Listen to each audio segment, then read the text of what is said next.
I never started recording. See, this is why it's good to check. Can you start? Well, I mean, you definitely shouldn't be using my objects, the ones that I have in there, because you're supposed to make your own pretty scene. But if you want to take a page from this, and yeah, no, absolutely, like this. No, that was the whole point of giving you the thing last week, so that you can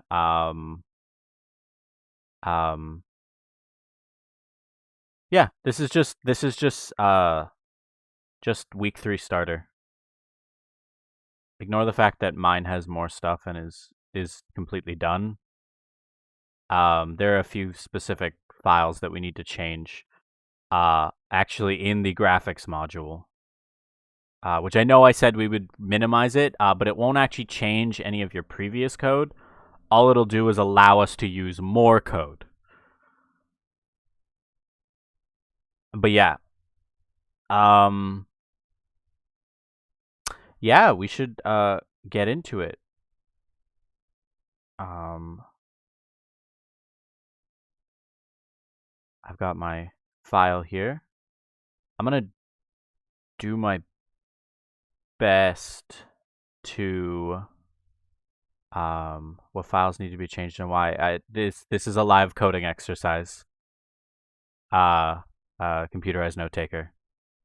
It'll be recorded, but I will not be specifying every time exactly which file. We'll be going into it live. I can't give a list. This is meant to be a live coding exercise specifically.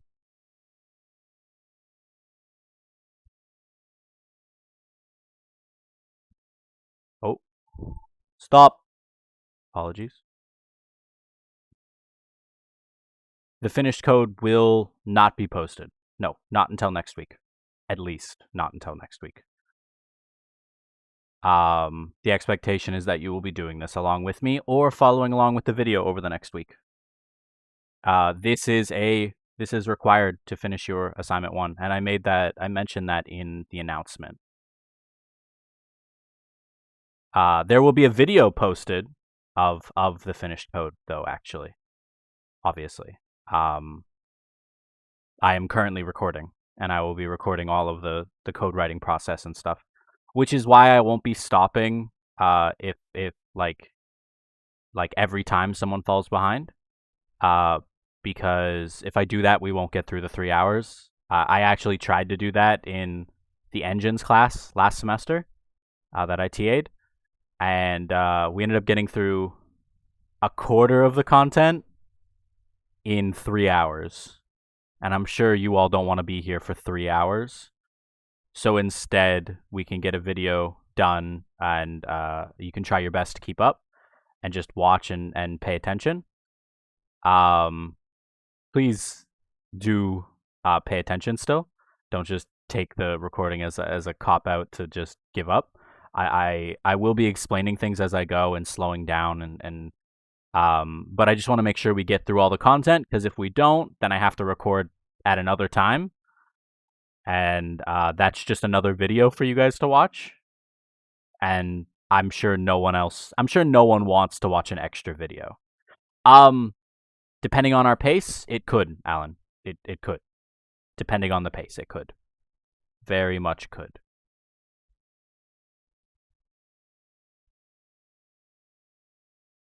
I'm aiming to not have it take the entire 3 hours because I want lunch too. The aim is to not have it take the 3 hours. This way, we record it now, and then anyone can rewatch it, watch it again, anything. We only need to change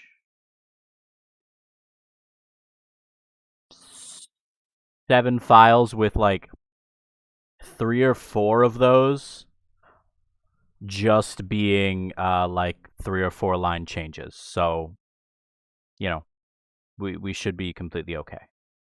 It really shouldn't take that long.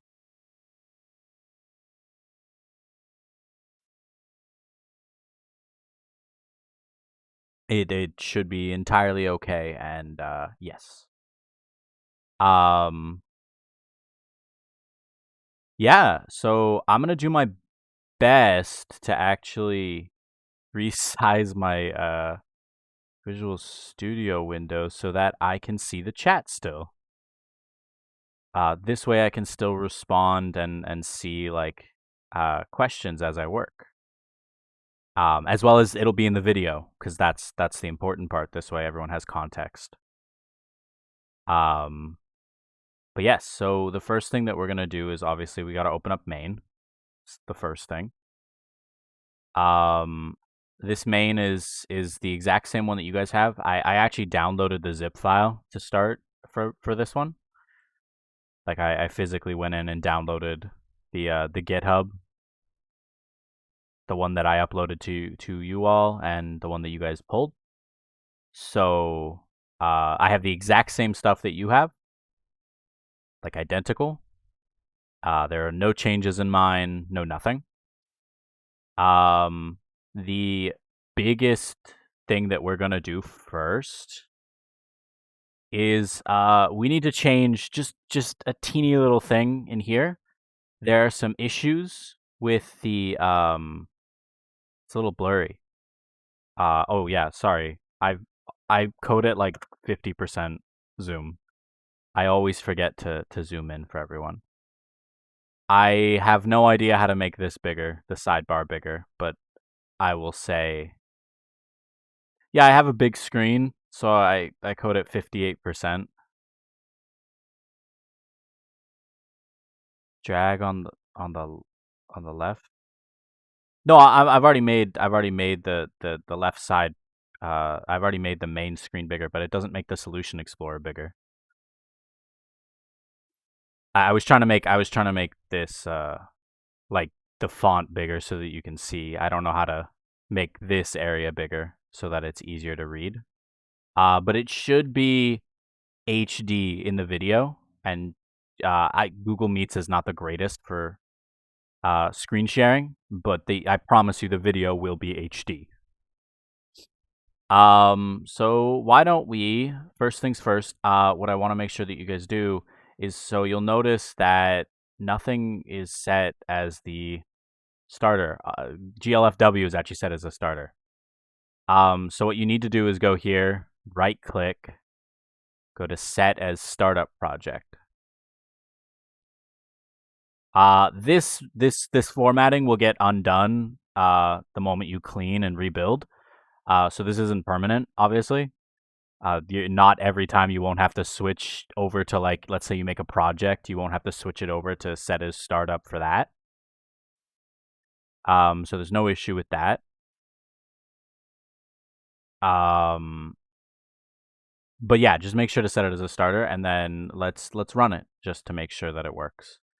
I wish I could set it up so it would build to my like this monitor instead of building to my left monitor first. Well, yeah, let's just do initial build, because it'll make it faster later on if we build it up once.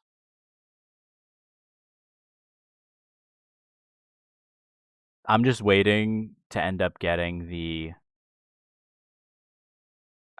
issue that was talked about in the Discord with the Fmod Studio module, because I haven't gotten that issue at all. I don't know why. It might be because it might have accidentally set Fmod Studio as the startup project, or something that used Fmod Studio. Right now, I believe Fmod Studio isn't even getting built for this project, which is why I haven't had that issue. But yeah, so I spawned inside of a tree. But yeah, as you'll see, it's different now. It's actually a different forest.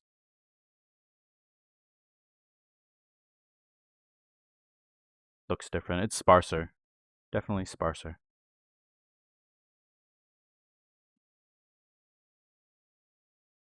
But there's 340 objects in the scene. Now 342 actually.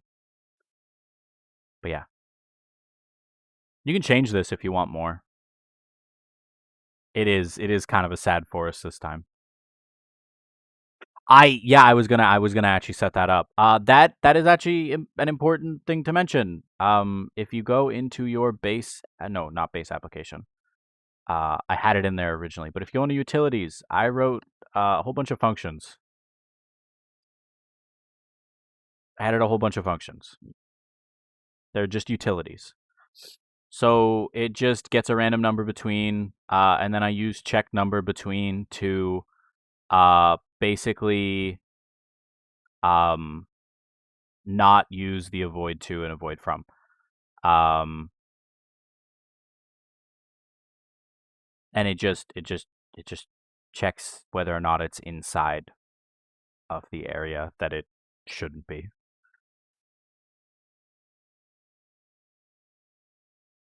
But yeah.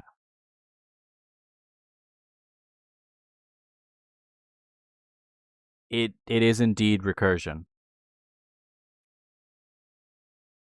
It is indeed recursion. Not infinite recursion, though. It's finite recursion.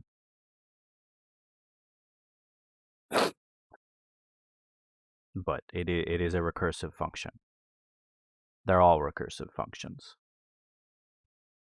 Needed to make sure they would regenerate. But yes, those are interesting. You can feel free to check those out. Again, this is in the video. And I don't know if you guys noticed from the last video, I did my best to go through the video and actually find timestamps and timestamp the video in the description so that you could just jump to the section that you were having issues with. And I'll do the same with this one. Just means it might take a little longer for me to get the video uploaded because I have to physically go through the video and, you know, I have to get the timestamps and make sure that everyone, you know. I know I'm still uploading it during, but I'm not gonna post it until the description's done. It'll be uploaded, and it'll be processing while I write the description. I'll just have like VLC media player open in the background watching the video to find the timestamps. So, like that's what I did last time. I just did another video for the other class that I run, and yeah, but back on topic. Specifically, we need to go into a few files in here. So the first one that we need to go into is ITexture.h. And the reason we need to do that is because, so you see this get handle. Well, so frame buffers need textures. And because what a frame buffer is, so how do I explain this the best? A frame buffer is essentially just a camera. It's a camera, like a physical, like you know, click, take a picture.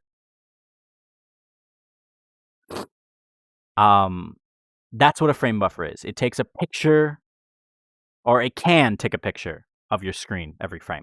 Can. It doesn't have to. It is also a window that you can render to. And when you render to that window, you can actually get all of that rendered data as a texture, as a 2D texture. And in order to do that, you need to have a texture handle. You need to generate textures for your frame buffer. Your frame buffer needs to have empty textures.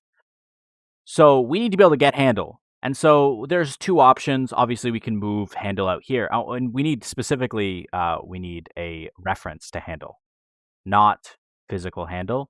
That's not like a decision on me. That is a decision that OpenGL has made. Their function requires a reference specifically. And you'll see in a bit. I'll show you. But the biggest thing that we want to do, remove the const, change it to and. That's all. Now it's a reference. Now it returns the GluInt reference. And believe me, I tried other ways. This was the best way that I could find. ITexture.h is within GraphicsModule. GraphicsModule include. It's inside modules. As I said, we're going to be editing a few things in modules in our graphics module. We just have one more file to edit, and that's all. Yeah, you remove const, and you just add the ampersand. That's all. Again, I can stay for a few seconds, obviously, like, a minute or two. I cannot stay for just one line for more than a minute or two. This is yeah, we haven't changed anything. No, I've just explained other stuff.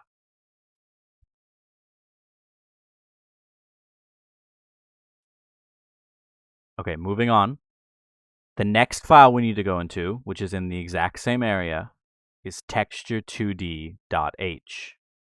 And the reason for this is he has made it so you cannot create empty textures.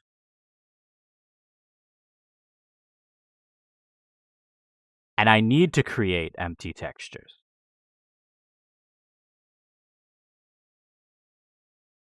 So we're going to remove these and replace it with an empty constructor.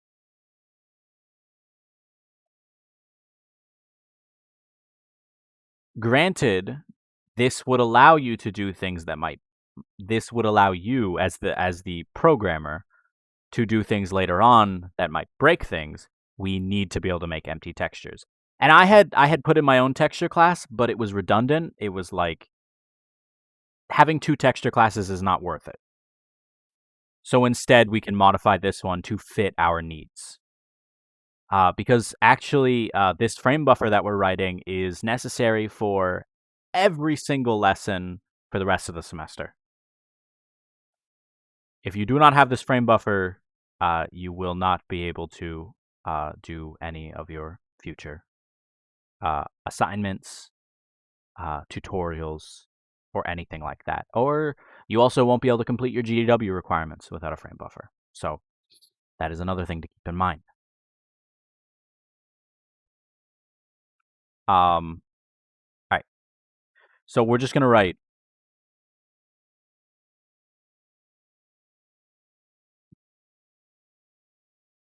that's all. That's all, just an empty constructor. Because we don't want it initializing any of this data. We really don't. We really do not want it initializing any of this data.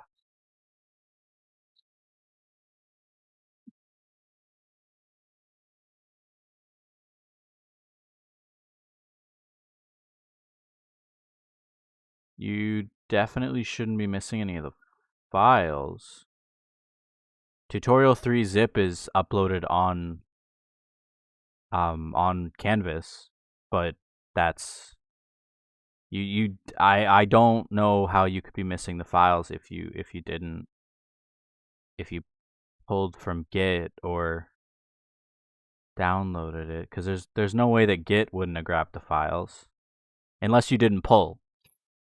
Also, these are all files that were in last week's. These are all files that were in the initial push. Are you talking about if you're missing the solution file and like all of that stuff?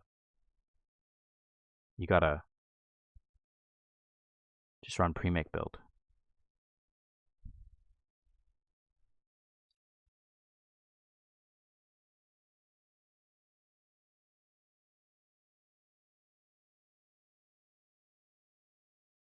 That is the wrong.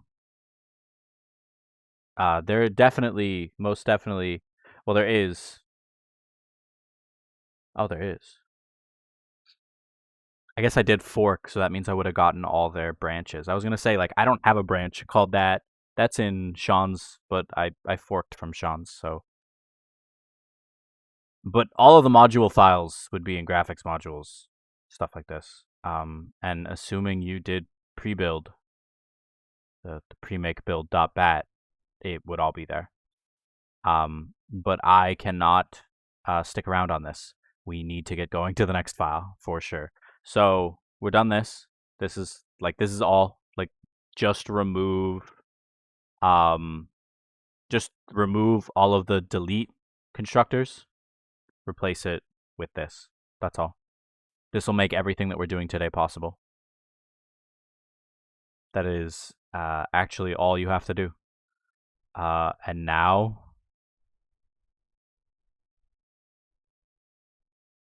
we move on to Framebuffer. We already have the file. Now we just need to, we can close up everything in the graphics module. Go to graphics in week 3 starter under samples INFR 2350U. And we can just go to Framebuffer.h and open up Framebuffer.cpp as well. We can close these two actually. We're done with them entirely.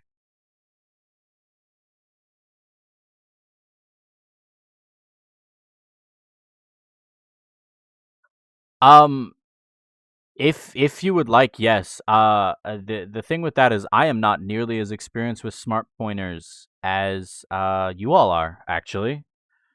I'm not nearly as experienced as Sean is, and Sean has given you very much a leg up with smart pointers. I know how to use them. I have used them in the past, but I have not used them avidly or for any systems like what Sean has. But if you would like to make another smart pointer system that creates an empty constructor, 100%. Just to make it so that you don't. Yes, these are in here. No, I didn't make these. These are actually included in the downloaded in the repo. These are all on the repo. They're in graphics, in the folder graphics.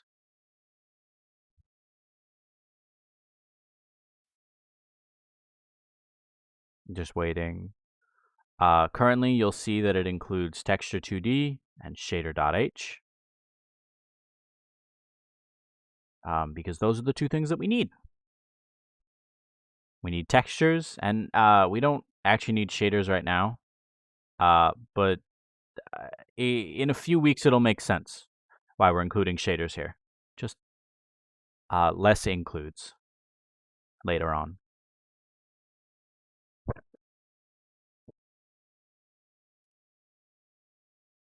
But yeah, that's so okay. So the way that frame buffers work, how about I start with explaining how your screen works? So, I'm sure all of you guys have used Renderdoc before. I'm assuming. Given some of the DMs that I've received, it would seem that Sean has taught. Oh God.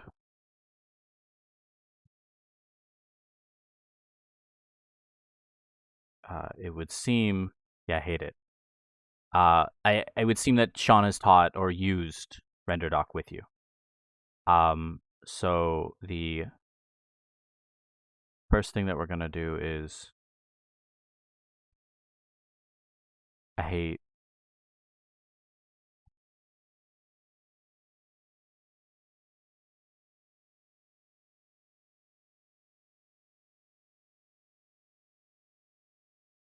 There you go.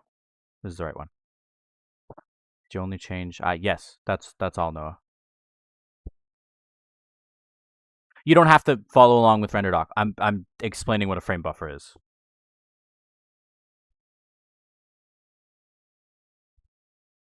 Just to make sure that there's context. So I just got a capture. So if we look, actually I don't think that was a very good example. I actually have a better example.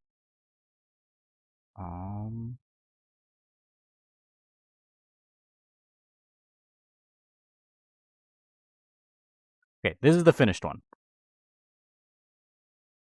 This is the finished version of the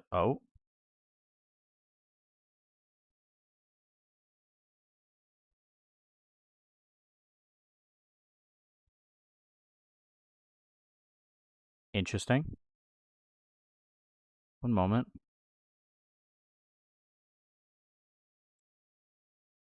Okay.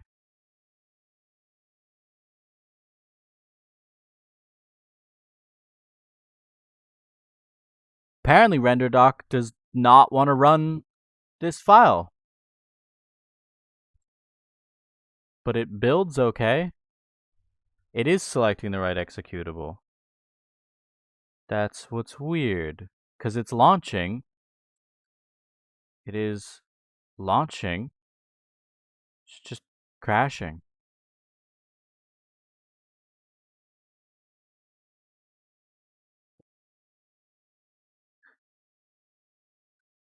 Interesting. I wish I had saved my Renderdoc captures from yesterday then. I will show you guys when we get to it then. When we get to the point of having that all working. Because that is weird. It works for this one, so I couldn't tell you. That's my other project that I have, the one with more stuff in it. But so the thing here, what we've got here is we've got a depth target, color target, and our frame buffer. And so what we're gonna be doing is we are going to be adding a whole bunch of code. Now for depth target, so I'm sure you all learned about the importance of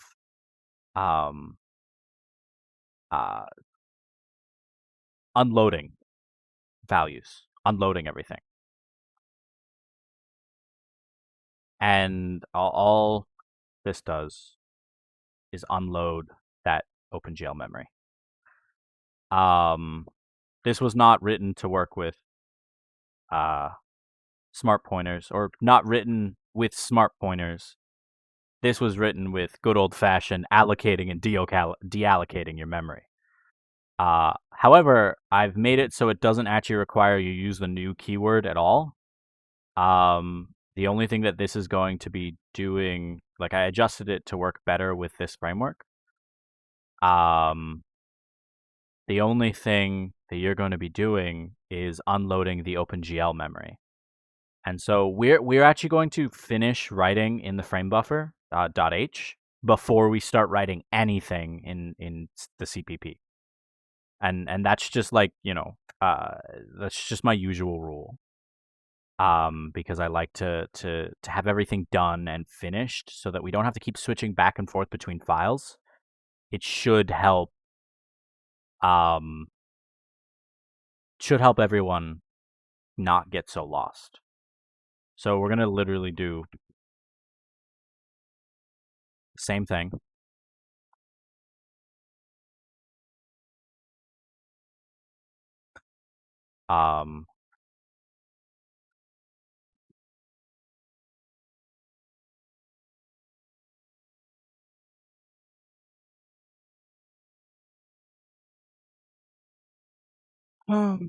So this one is actually more involved than the last one. So the thing with a color target is you can have multiple of them.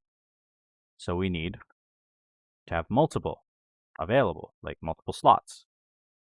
And then because it's a color target, you can actually have them be different formats. And they'll use different buffers as well. All our options with these. So we need a way to store these.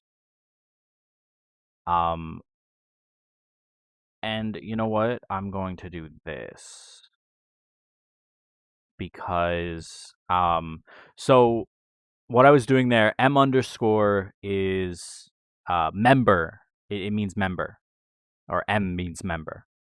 And it's just a way to differentiate. In some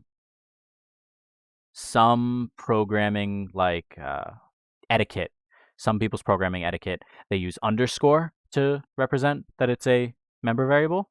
And in Sean's case specifically, I noticed that in all of these, he has been using underscore to indicate that it's a member variable. So I normally use m underscore. which is why I wrote m underscore for all of those. But it doesn't really matter what you name it. I'm just going to keep with Sean's formatting rather than instituting my own formatting, if that makes any sense. And that is everything. Oh, sorry. There is one last. We need to know how many color attachments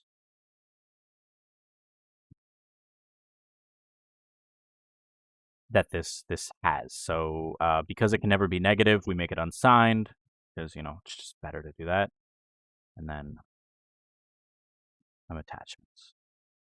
Default it to 0. And yeah, that's it. That's all for the depth and color targets. They don't really need a lot to get working. Next up, we have to work with the frame buffer.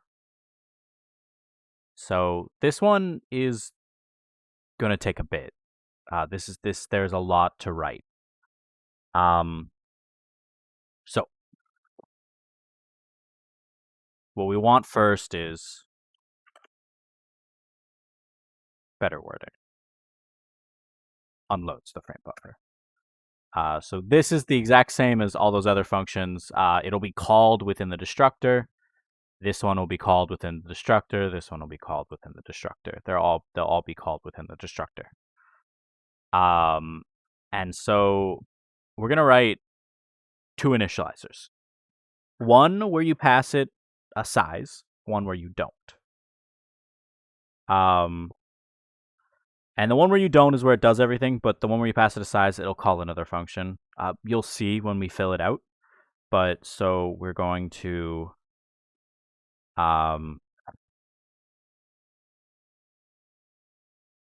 size. So it's just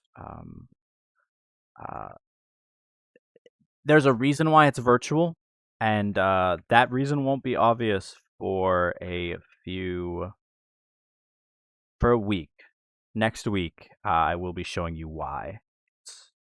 I will mention that anything that we write that doesn't necessarily make sense immediately, it is for a future week of content. Yeah, it's for inheritance, obviously, but currently we in this tutorial we won't be inheriting anything. We will not be writing inheritance, not at all. But next week we will be. And then this doesn't actually need to be inherited at all. So, like I mentioned, you can have a depth target and a color target. But you don't always need a depth target, and you don't always need a color target. Sometimes you just want something to draw to a depth buffer and no color. In fact, shadow casting. I believe I haven't done shadow casting in a while. I need to brush up. But if I remember correctly, shadow casting does not require a color buffer. You can have a color buffer, though. You can. But shadow casting takes advantage of the depth buffer using a depth target. It takes advantage of a depth target. So what we're going to do is write functions that allow us to add depth targets so that we don't assume that they want a depth target immediately. The big thing here is only ever one.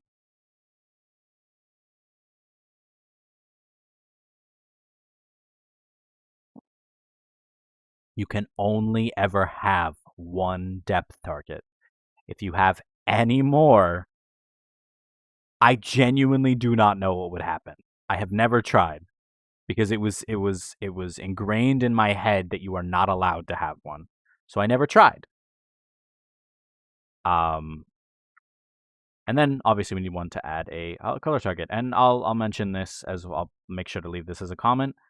You can have as many as you want. I don't actually know if there is a limit. I believe the limit's based on your GPU. I believe there is a limit, but it's entirely based on your GPU, so I couldn't give you specifics.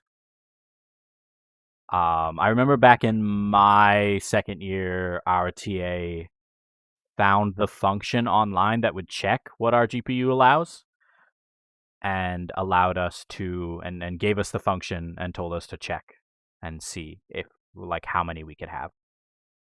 But so the reason why we're passing in a format is, so I'm sure you guys know about RGB. So do you know that there are different levels of data in RGB that you can have, that RGB, it doesn't need to be just 8 bits to it, you can actually have less or more.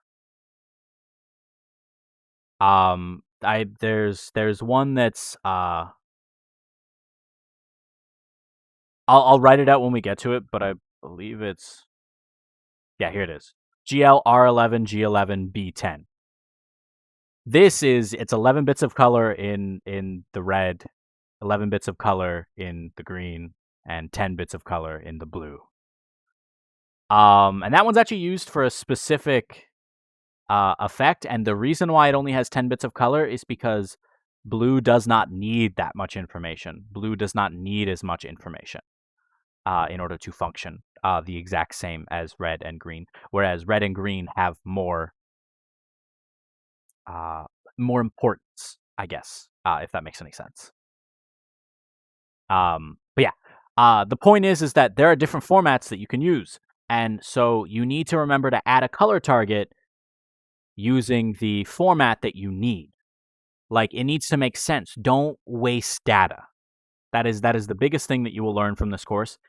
Graphics, like computer graphics, is all about doing the most with what you have. And I will tell you, optimizing for lower end computers is probably going to be one of the hardest things you will ever do. There is a reason why shadows look very bad on low. There is a reason why most graphical effects look very bad on low. And it is because you cannot waste data. Data is your best friend, and you only have so much VRAM. You do not have a lot of video RAM to mess around with.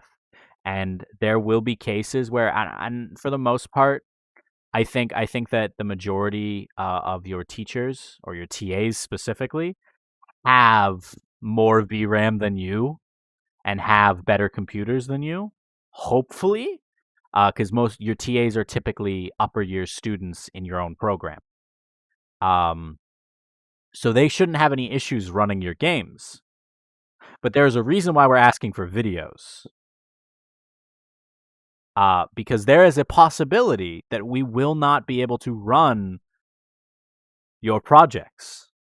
If you go overboard with your VRAM, there is a possibility that neither me nor Tom would be able to run your program. Because we have, for example, different GPU. Because there's no longer like the required laptops that were all the same, where we could guarantee that everybody had the same amount of VRAM, where we could guarantee that everybody had the same GPU. That is not a required thing anymore. We have recommended specs, and we have a recommended GPU, which is on the specs, obviously. But you can get a better GPU, or you can get a different GPU. Like you can, like there are what's the word? Equivalents in yeah, OpenGL is fun. But there are equivalents, like you can get what's the word? I can't remember what's the other one other than NVIDIA, the GPU other than NVIDIA. AMD. Thank you. You can have an AMD graphics card, and I'm gonna be honest with you, AMD, I believe, has less high limits, has lower limits than NVIDIA. So you are essentially stuck with those limits, and if you go over them, your program will crash. I believe we actually did a test in class at one point, because we all had the same laptop, so it didn't matter. We did a test, and we kept adding things until we reached the point where we physically couldn't have like it would crash if we added any more. Like I believe if you have too many shaders, I believe that your thing can only support a certain amount of generated shaders. That OpenGL, like on your GPU, can only support a certain amount of shaders. I believe there's a limit for that. There's a limit for the number of frame buffers you're allowed to have. There's a limit for... Oh, no. It's way more. No. The limit's like in the hundreds, I believe. Like, shaders are not that intensive. But I believe frame buffers... It was some weird number. I remember having to learn it for something, and because we had a lot of frame buffers. But yeah, the biggest like piece of advice I can give you as game developers is don't waste data. If your color target, if you are creating like a frame buffer for an effect that just colors like filters things and makes them red, don't make your format RGBA 8. Make your format literally, you can just write GLR8. Now you got 8 bits of color in the red, and there's nothing else on that frame buffer. It will only ever render in red. If you are using it to filter everything to be red, don't waste your data. You don't need green and blue and alpha. You don't need any of those. You might actually need alpha. I'm not actually sure. I believe... No, you can't have alpha unless you have them all. But if you need alpha, then obviously you need them all. But, point is, you could also actually hide your alpha data in a second channel, but that's beside the point. Just that's advanced, like that's advanced.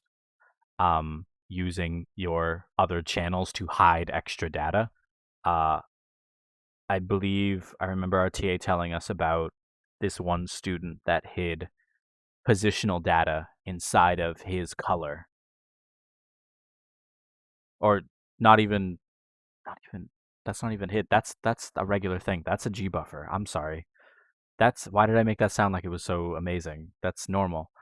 That is what a G buffer is. So part of the G buffer is your frag position, and you actually output it, and it gives you colors based on where you are, based on like full position.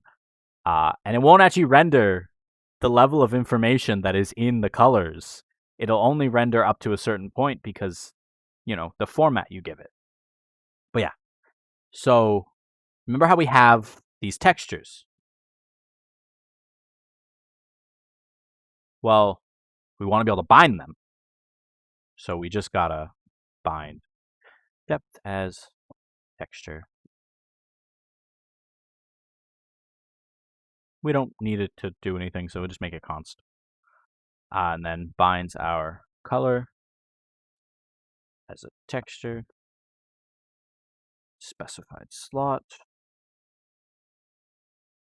color as texture,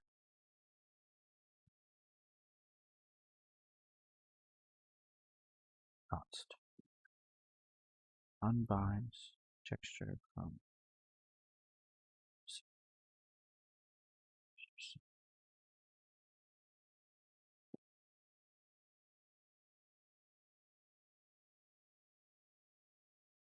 alternatively, you can also make this parameter called index.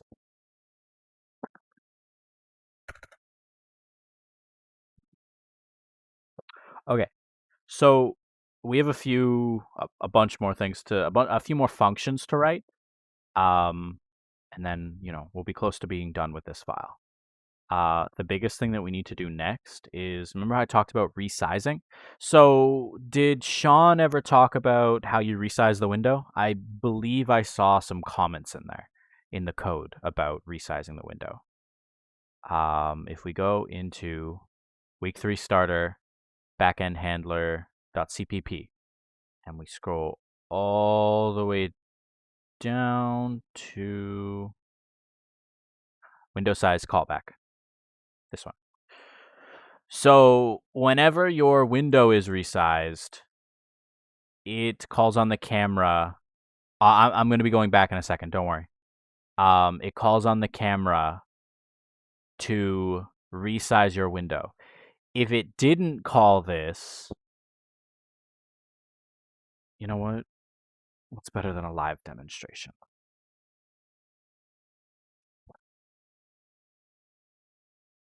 You might actually get mad at me for not having any of these things like implemented. But I believe it should only be a warning, so.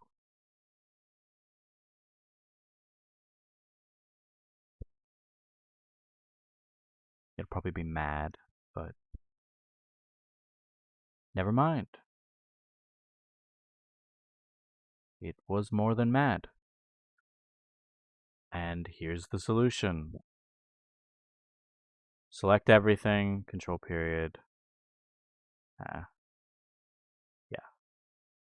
So just select everything, control period. Create declaration / definition.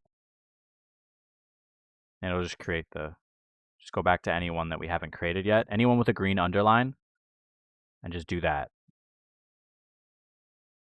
You don't need to run, so you don't need to do this. I will be doing it later on again, because we still have functions to write, but I just wanted to make sure to show this, because I want to make sure that these things make sense when I do them.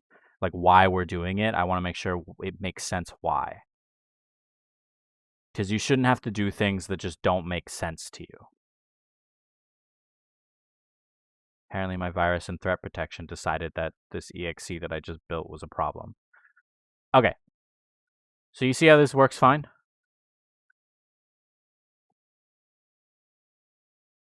Oh, I should mention also, for anyone that's run the program, it's right-click now, and it disappears your mouse and doesn't let it leave. Because I was getting very annoyed with my camera moving whenever I did this. I also inverted the controls from being inverted so that up is up and down is down. And gave it Unity style controls because I did not like the other camera controls. I'll be going back to it in a second, but if I resize now, you'll notice it got all stretched. It got all stretched and messed up.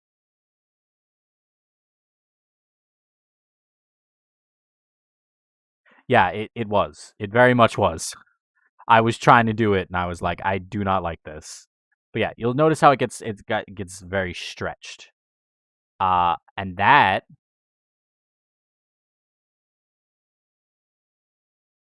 is because it's not resizing. So what it does with this function is he's actually taking the aspect ratio of the camera and multiplying it into the resize. So that instead of getting stretched, it simply allows you to see more of the screen. So now it's allowing you to see more of the world.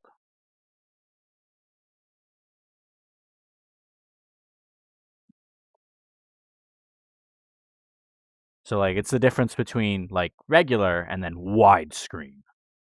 And that's all. But yeah, that's all. That's so it is so remember how I said that your regular screen is the same as Framebuffer? Well, just like a Framebuffer, we need to reshape it. So reshape is the function that we use.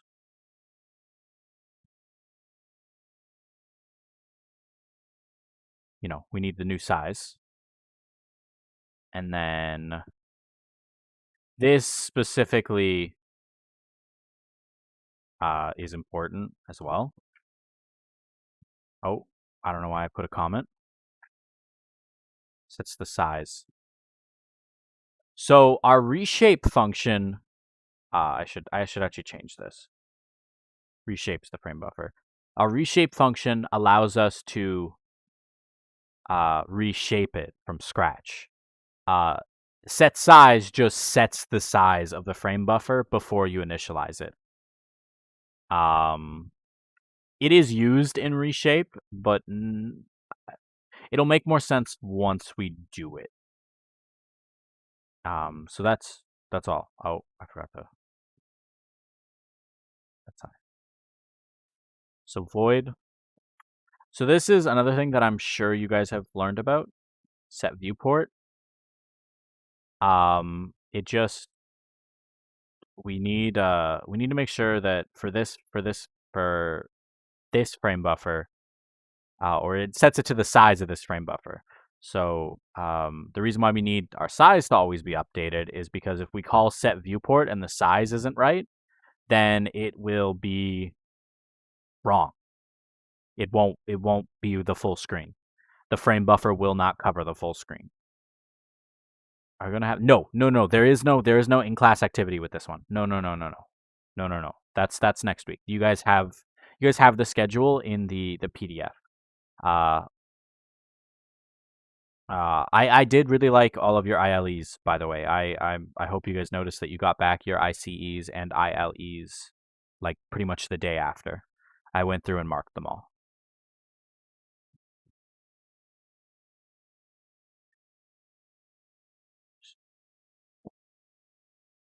So this is a function that won't always be used.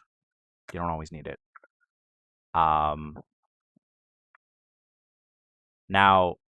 I'm sure you guys know about binding. This is pretty important. So void bind. And then obviously, if you need to bind, then you also need to unbind the frame buffer.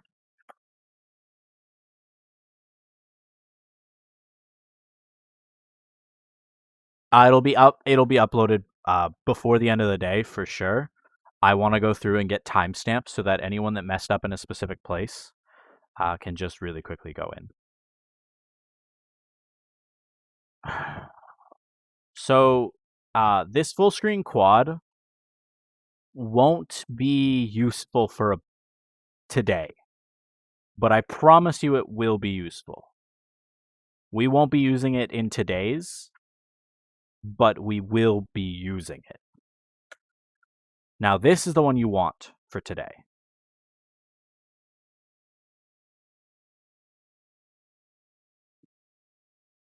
So when we talk about the window, we call it the back buffer. Oh, but could you explain how binding works? You need to make sure that OpenGL knows to use your object. If you don't bind it, OpenGL will just use whatever was already there. Binding just tells, so you know all those handles that you get, those numbers, those random numbers that you get, whenever you like create like GL gen texture, you get a handle. That handle is used to tell OpenGL, hey, go find this texture and use it. If you don't bind that texture using the handle, then yeah, exactly. If you don't bind the texture using that handle, OpenGL doesn't know what it is. You're just setting it as in use, basically. But so the big thing that we want to do is draw to back buffer. So there's this really important thing called the back buffer. That is what we call our window. I just don't know why I just called it window. But actually, I believe in Renderdoc, it actually physically calls it the back buffer on the side when you go to texture viewer. It calls it like output and it says back buffer under it. So, and that it'll make more sense in a bit once we actually create our frame buffer. But we are an hour in, and so I'm gonna speed up a little. So this is that full screen quad that I just mentioned. This just creates a VAO for a full screen quad that just covers the entire screen. So it covers from -1 to 1 range. And we're going to make it static because we want it to not be initialized more than once. Because of the fact that it's a mesh. It's a very limited mesh. It's only got 6 vertices. 4 if you use indices. But it's still necessary. We just don't want it using data that we could use elsewhere, if that makes any sense.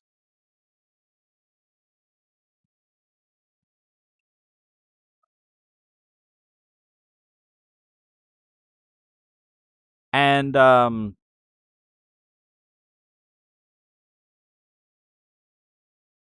because we don't really need, we're just gonna put these here specifically. Width. This just makes your life easier whenever you want to find it. You could write a getter and a setter, but I've actually found that. Oh.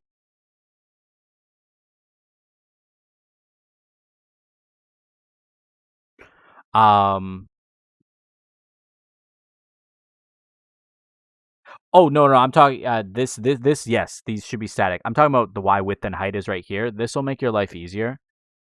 Just because if you ever want to see the frame buffer's size, you can just quickly do ._width and ._height. You could write getters and setters, but in my experience, writing a whole bunch of unnecessary getters and setters can be poor practice. At least in what I've been taught specifically. Using too many getters and setters just clutters up your code. And sometimes it's just better to have them accessible. Of course, that makes the assumption that you're not going to go in there and physically change them as the programmer. Because if you do, there could be bad things that happen. Well, probably will be bad things that happen. I couldn't tell you specifics of what happens with mismatched width and height and then viewport. I believe it just makes it not cover the full screen and just shows the clear color in the background. So we're just going to start setting up our variables, and then we're going to be writing our functions. Once we're done making the file, that'll be the end of it.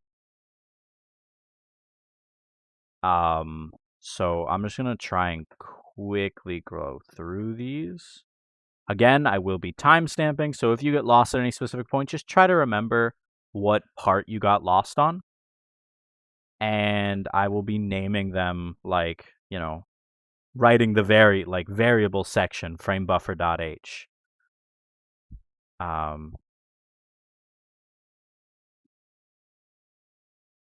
None. So, yep. And then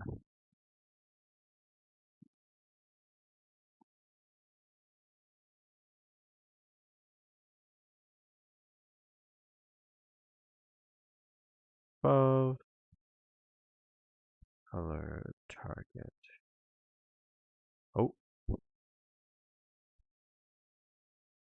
Oh, I just pressed F5 by accident. I am not used to this keyboard.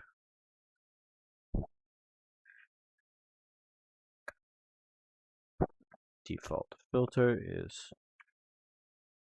So I'm sure you all know about texture filters. And so we just are going to default them.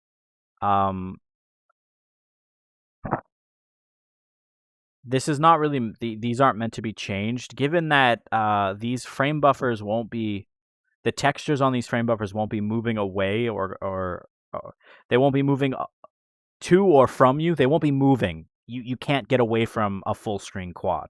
It'll always cover up your full screen. So there's no reason to do any fancy filters. And then, but we need to give the texture a filter type and a wrap type. Because if you don't, it doesn't work. I really do. Oh, I really do. It's so ingrained in me. I've been doing it for the past like 2 years, maybe more. But so GL clamp to edge. So because this is full screen, we don't need to do any fancy wraps either.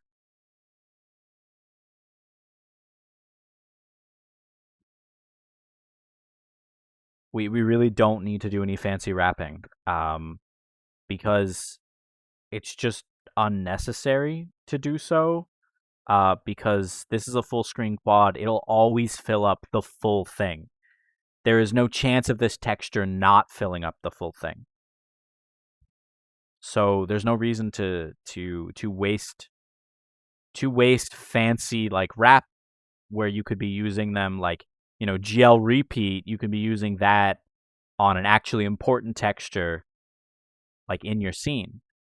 There's no reason to waste it on this.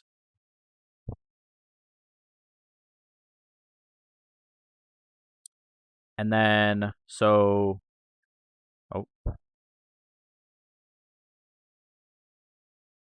this is another thing. So like I'm sure that you guys all know about your screen.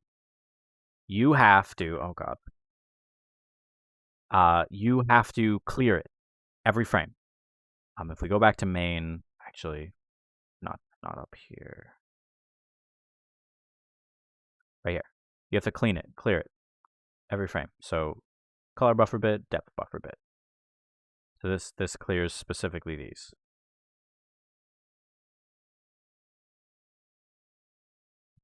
And so this is just our clear flag. This will just be run whenever we run clear. Which did I? Oh, I did. I was wondering why we didn't write it.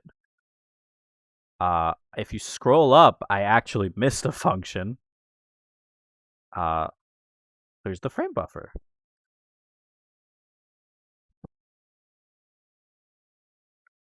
And then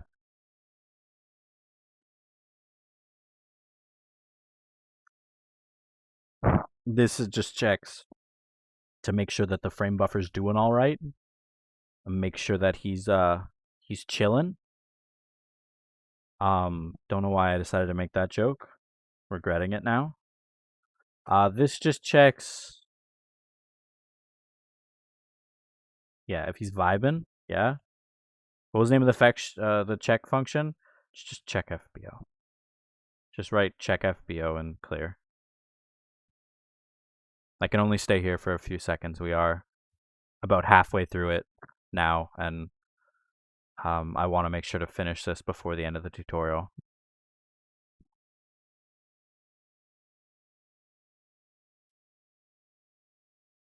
Because nobody wants to watch a 3-hour video. Okay. So next up, this is actually the last few, is init. Obviously, it's not initialized by default. Is there a depth attachment? Because you don't need depth all the time. You do need color. Full screen quad BO. So this is a static variable.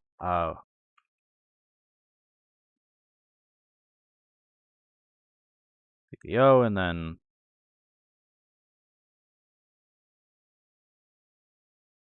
AO. For those of you that don't remember, a VBO is a vertex buffer object, and then a VAO is a vertex array object.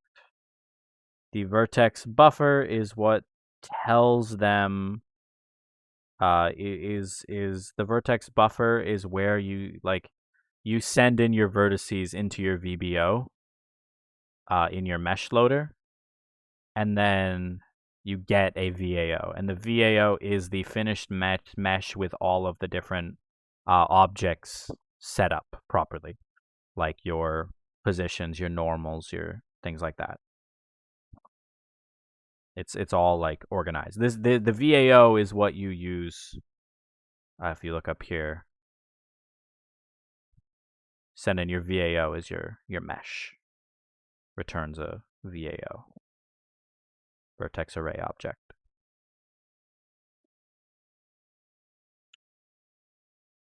This is pretty much done. So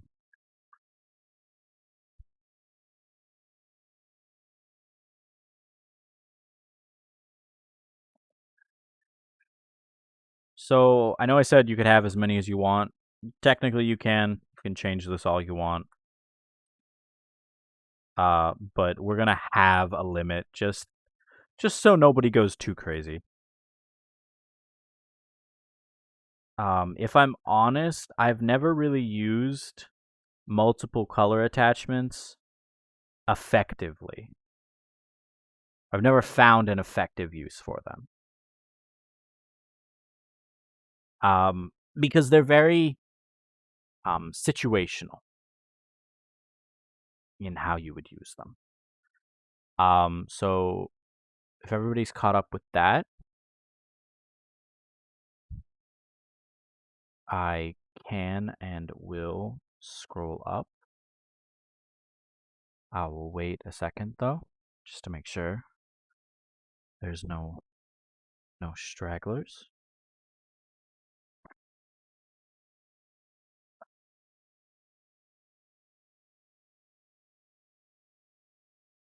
I do indeed.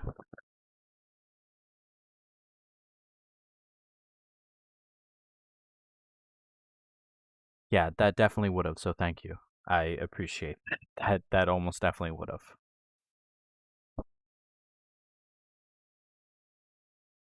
have. Sometimes I just hit shift so fast that I'm just not thinking. So you'll end up with different things uppercase that shouldn't be.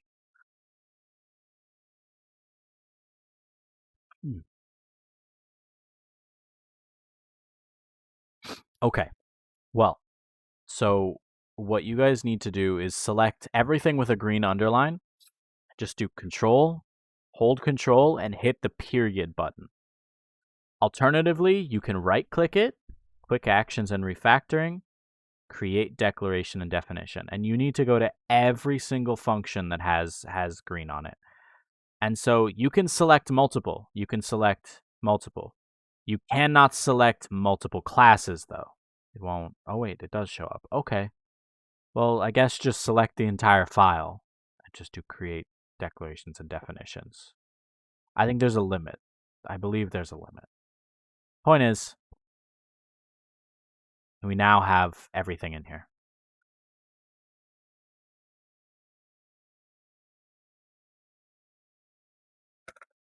So, now that everything's created, we're on to the next, 300 lines of our lives. So that's going to be fun. So we need to forward declare our statics. Oh. Yeah. None. You can also do GL none, but GL none just expands to be 0. So I always just write 0.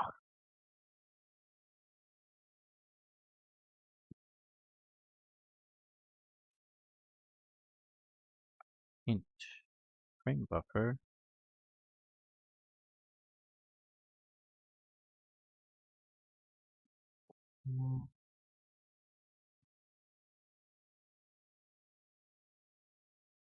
is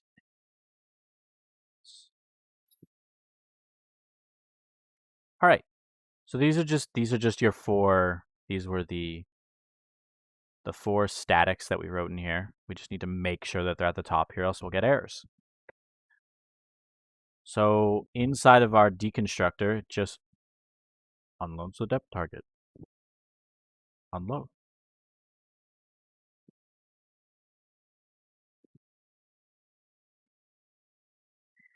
So the best part, by far the best part about the way that this works is if we just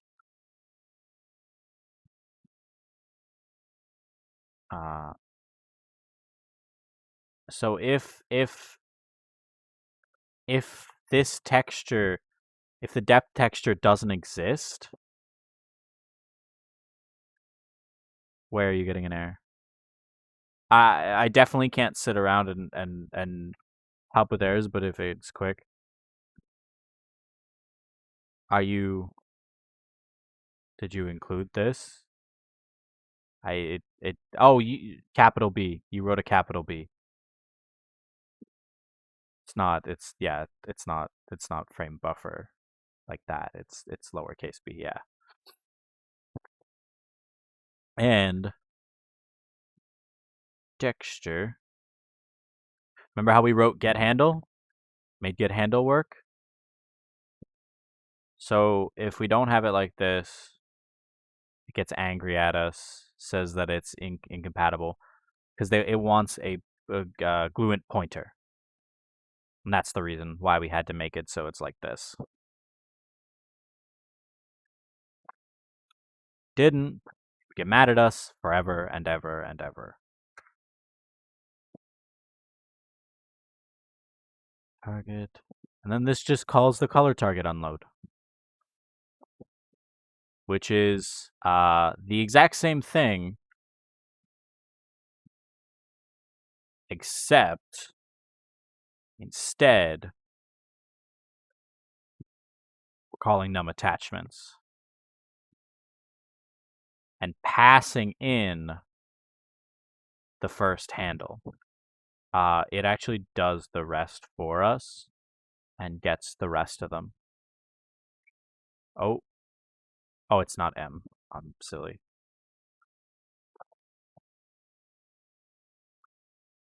What do you mean your texture isn't working?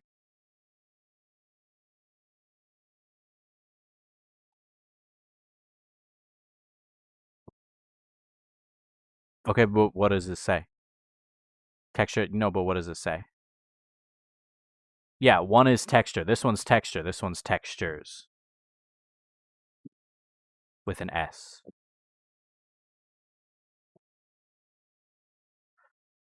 Did you define them up here?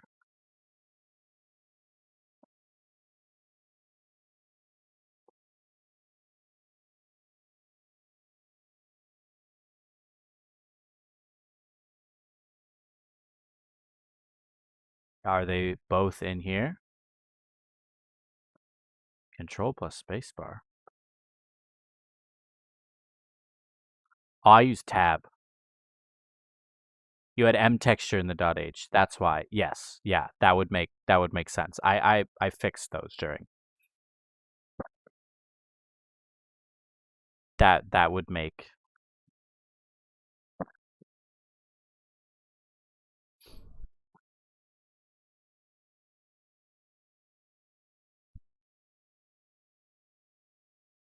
Are you sure about that? Because that is most definitely the issue if it's not in here correctly. Because this is a ColorTarget function. It has full access to this. Without a doubt. Yeah, check depth, not frame. Depth target and color target. These two at the very top.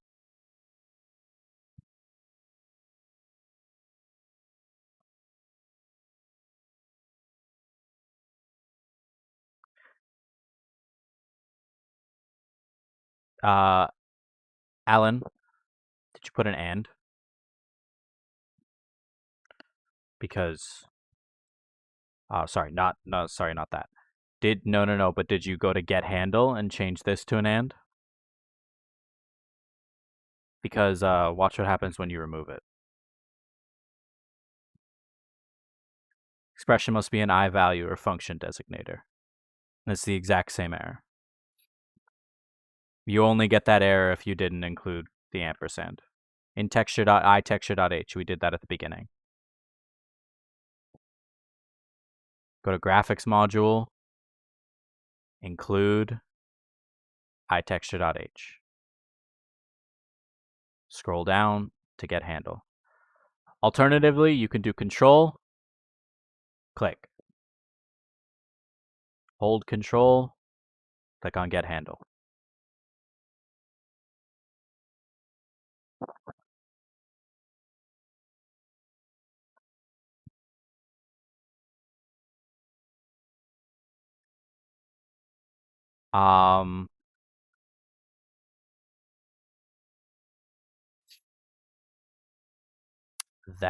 Yeah, okay.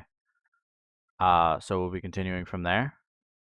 So all that this does is it gets the first one in the array, gets handle, deletes it, and just goes through them and deletes them.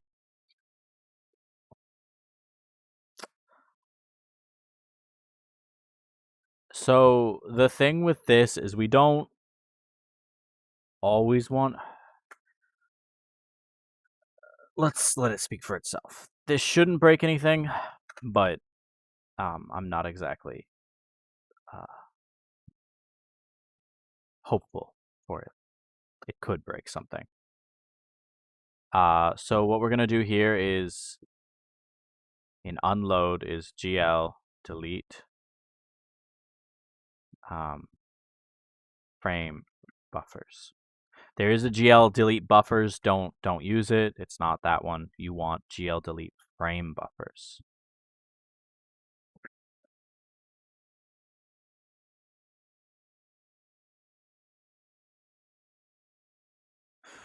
And because we have an is in it, we just want to make sure that we update that. Because now that we've unloaded it, it's no longer initialized.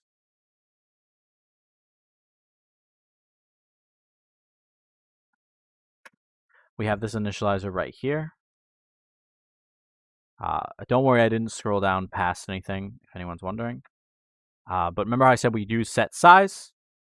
So we're going to set the size, and we'll figure out what set size does in a bit. Get the comment.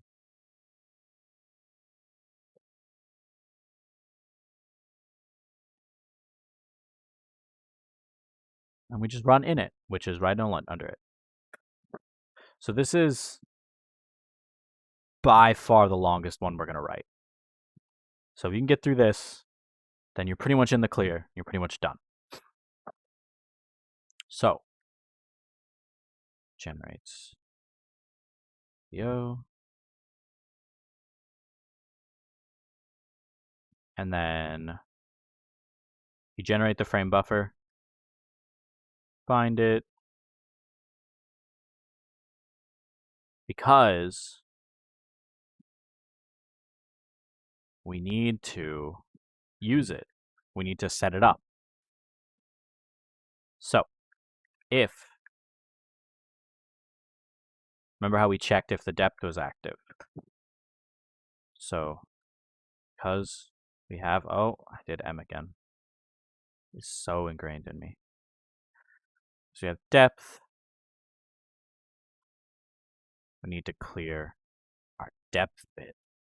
So remember that clear flag that we set up?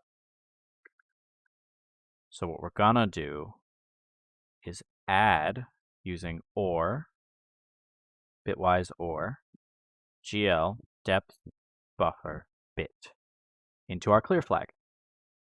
And then we're going to generate the texture because we need empty textures for this. And you'll notice that we're not using the create texture function within Texture 2D. And the reason for that is that we don't care about it. We want empty textures. We don't want to load anything in. And it is the same thing here. Finds texture, GL, texture 2D. That's bitwise or equal, JJ. It allows you to add things to a bit flag Yeah, you just add it. Just adds it to them. So if you OR together multiple bit flags, you have one that works for all of them.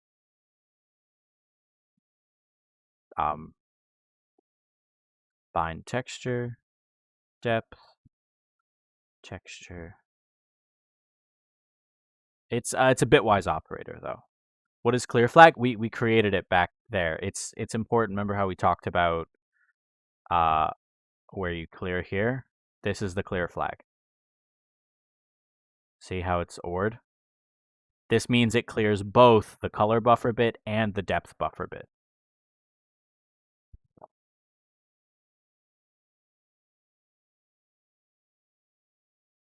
Where is it declared? Declared in here. It's just a bool. Oh, no, it's just GL bit field, which is just an unsigned int.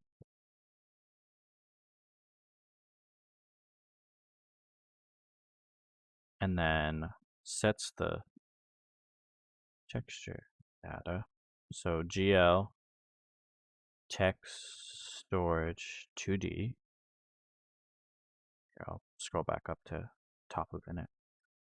GL, so we're telling it that it's a GL texture, it's a 2D texture, and then it has one level, and that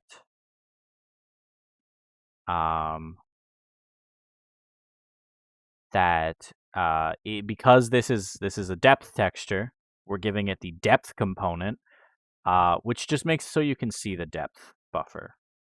And then you got to give it the width and the height.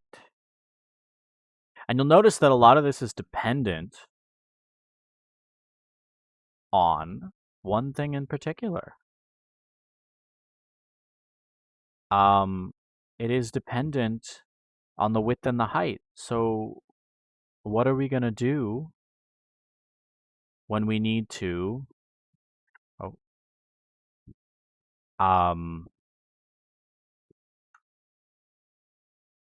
min filter. What are we going to do when we want to? Oh, did I write this wrong? I did. It's capital P. Parameter I depth dot texture. But oh, I wrote M up here. Texture mag filter, and then filter again. Remember what we talked about with the filters and the wraps? We're not going to waste any. Oh, I accidentally deleted something. We're not going to waste any fancy wraps or anything like that. We're just going to use the basic one that we set out in the files.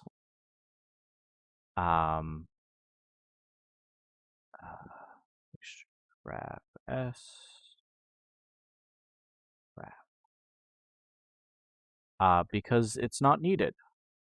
These will never be. This texture will never not be in your face if it's being used. It will never need to be. It will always be full screen. It will never need to be wrapped differently. None of that. So we can just use default wraps. Wrap T. Wrap.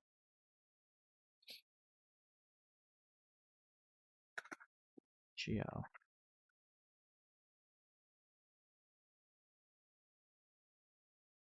And then this just sets it up as a buffer texture. So this makes it not a regular texture anymore. So because we already have our frame buffer bound, we tell it what type of attachment it is, what type of the texture is. Oh, what type the texture is, and then we give it the texture handle. This is why we just created all of that. And then it has 0 levels because it is a depth texture. Oh. And then we just want to bind frame buffer, and then gl frame buffer, and then gl none. This just unbinds the frame buffer. And then if there is more than 0 color attachments, we create them. So if color, what's the end at line 84? It's just the handle and a 0. That's all.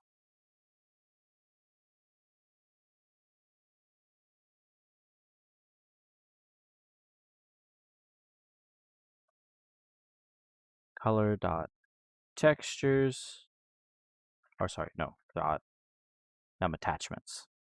So I'm sure everybody knows how true and how like bools work. So true and false.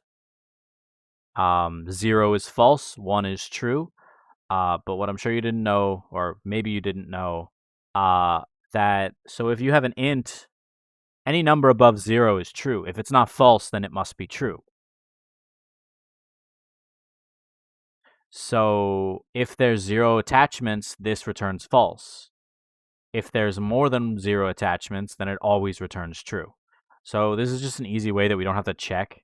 Like, we don't have to do any binary math, like greater than equal to 0. We can just do if num attachments. That's all. And then, because we have a color target, we include a color buffer bit to clear flag. So we are cutting it close, actually. I am going to have to speed up a bit.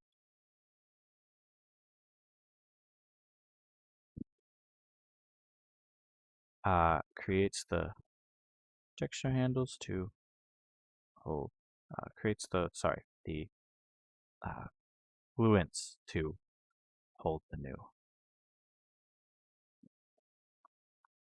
handles. We're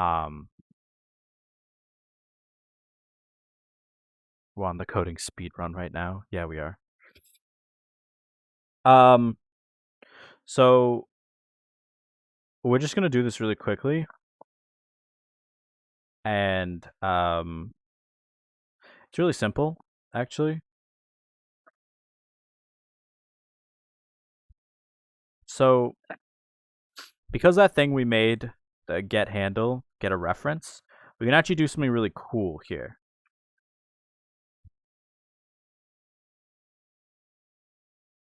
Oh, I feel that. Some days my wrist really does not like me. So we can do something actually pretty cool here. So we're going to dynamically allocate a whole bunch of attachments.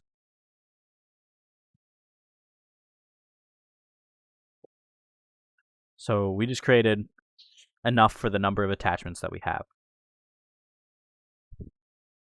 And because I don't hate myself, we're not going to manually go through every single one. We're going to use a loop.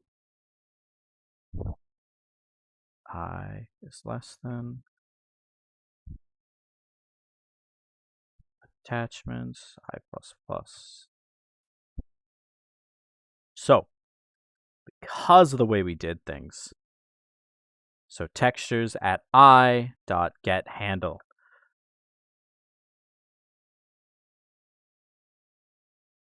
So because we wrote it this way, we can just do equals. Because this returns a reference, we can actually overwrite what's inside of here using getHandle.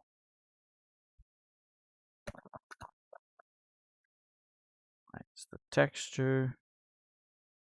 Second, actually.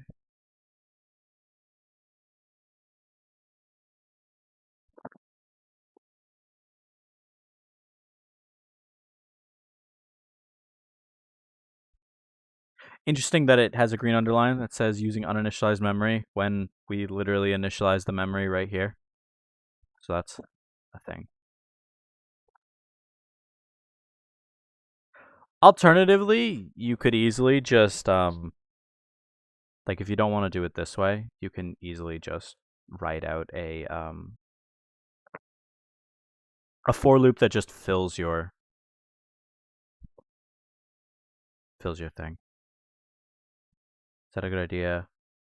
No, this one hasn't actually had any handles generated. That's the thing specifically. The thing about this is this is an empty handle. This is an empty texture. It has nothing. Nothing's been generated. We're actually generating it right here.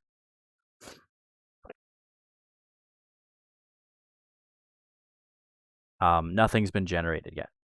That actually, right here, actually, the reason why we do it this way is so that we can do this.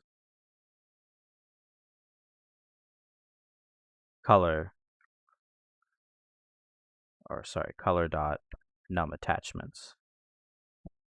So what we're doing here, because of the way that OpenGL works, we can just pass it the first one in an array, and it'll automatically go through each one and generate them as texture handles. So now all of them already have texture handles. We've just made them all have texture handles now. I get it. I know it's hard to understand, but at the end, when you're like, when you actually like, when it actually all works, you'll feel good. Oh, I realized I already wrote that down there. Binds the texture. 2D. Well, even if you have to do it afterwards, it'll work eventually.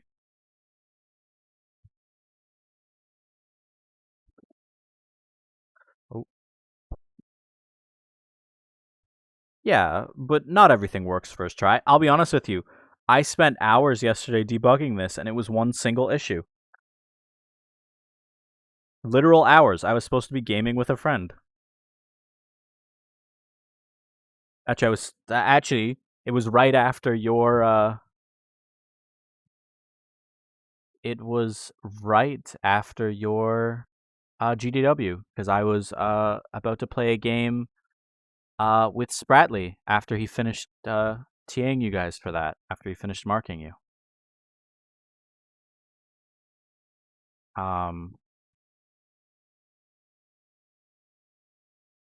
GL texture.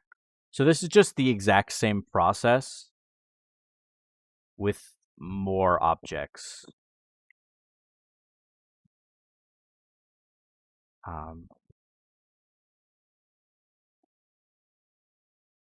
It's, believe me, I don't get a lot of game time to schedule, but I'm also in my 4th year, and all of my classes are, I have 2 computer science classes, like 2nd year classes.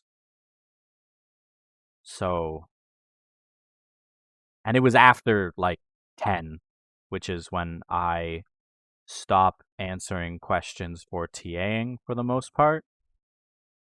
Because, you know, you gotta have some time to yourself. That's a very important thing. What I recommend for doing this one, actually, and I'm gonna do this, is just Control-C, Control-V, Control-V, Control-V. There's no reason to write it all over and over again. Or Control-D, yeah. No, those are also options. I just don't care enough to use Control-D. GL, texture, wrap S. GL, texture, wrap T.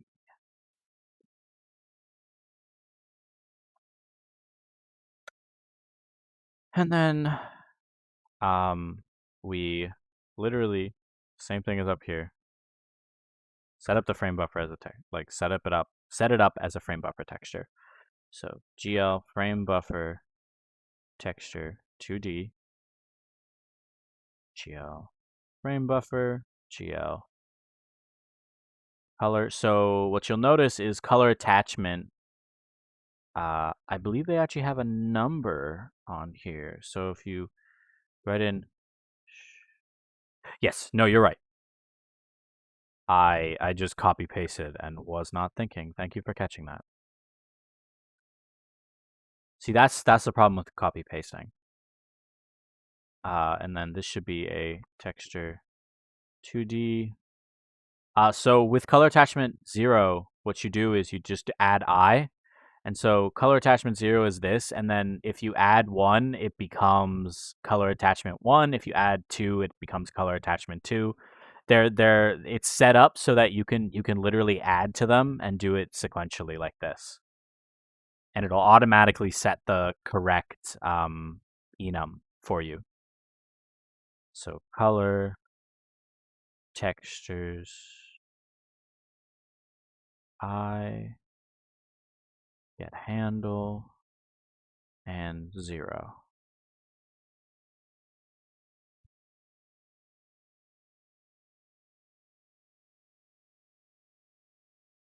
Copy pasting is the source of most errors. And then if you just write here, we're going to clean up those texture handles, those glue ints. Actually, we're not actually cleaning up the texture handles. We're just cleaning up the like these allocated ones right here. All that this does is it automatically goes through and deallocates the memory. That's all. And then we're going to write here, check FBO, unbind frame buffer. You know what? We don't even need to do that. We're just going to do GL frame buffer and then GL frame buffer, GL none. It's done. And then is init true. Make sure it's set up right. Unbind buffer.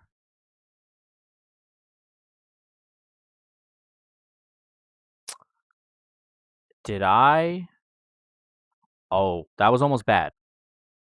I've been doing my best to zoom out so that you can see the end of the line. Sorry, I had to zoom out so that you could see like that line as I continued. But make sure to come back up here. Remove that line where I wrote unbind frame buffer. I did not mean to do that. What I meant to do was GL bind texture GL none. Or sorry, GL texture 2D GL none. Just meant to look like this. Replace the unbind frame buffer line with this. If you do not, your program, I can almost guarantee, will not work properly. You will not get color. You will not actually get anything rendering. So that is not something that you want. This is where you need to unbind the buffer and then set it to true. Yeah, that's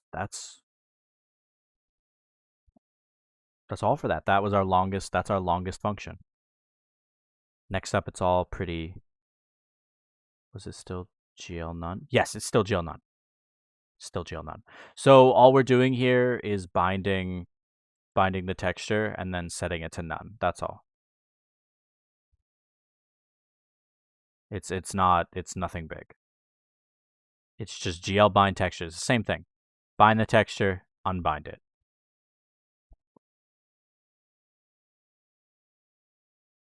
And then here we're unbinding the frame buffer. Gotta make sure to unbind it. So we're going to oh, sorry. If there is a handle, unload it. If there is a handle already, unload it. Because you cannot have more than one depth texture.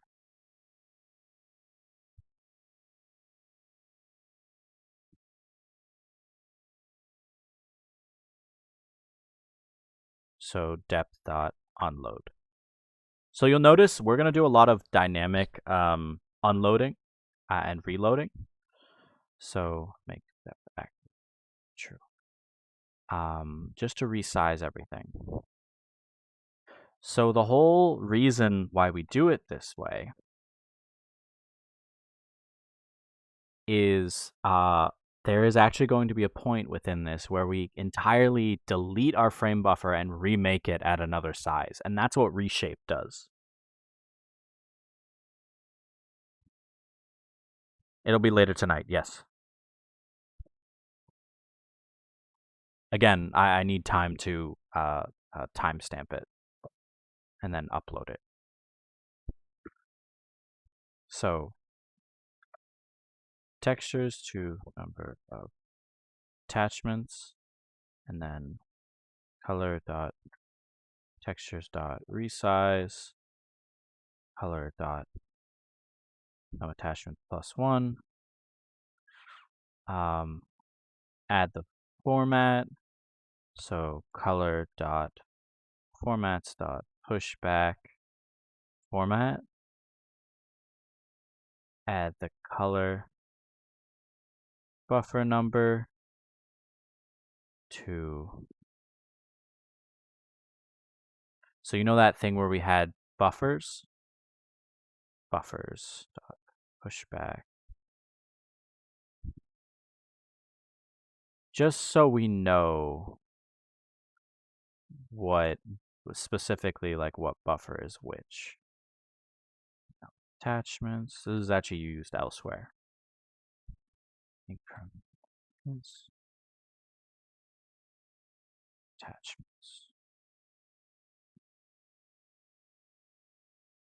And that's all for color. So first up, we've got bind depth as texture. So depth.texture.bind, and then give it the texture slot. It's the exact same thing for color. Color.textures, and then you do color buffer, and then bind, and then texture slot.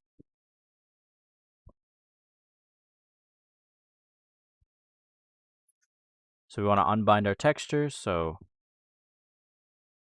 GL none, so GL active texture is GL texture 0 plus texture slot, GL bind texture, GL 2D, and then GL none. We're almost done. So reshape, we're gonna set size. How far back up?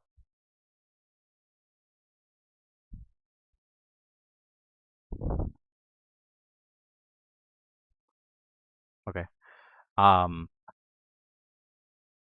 Set size. So this is why we have the set size function.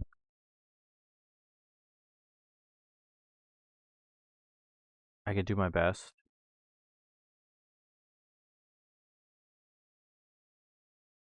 Unloads. The issue is we are running out of time. And we still have a few more functions to go, and then other stuff. So what we're doing in Reshape is we're unloading. So unload depth target. Technically, we don't need to do this because we do this in the add color attachment, but we want to do this. Specifically, we want to do this. It's the color target, color.unload, and then inits. We just run init again. It's okay. It's okay. Falling behind is normal. The issue is we only have a certain amount of time, and there's a lot of code to write.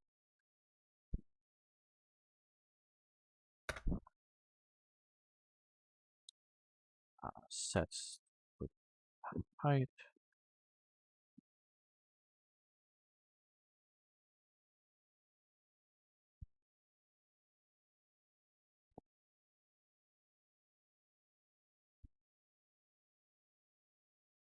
Only got a few more to go. The last two are going to be the most annoying. GL. Viewport.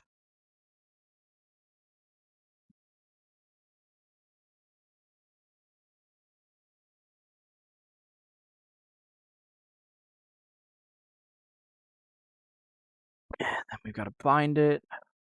So GL bind frame buffer.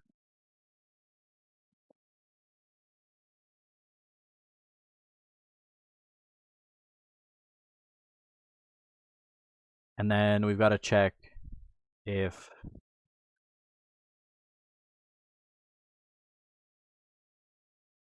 it has attachments. We got to set it up to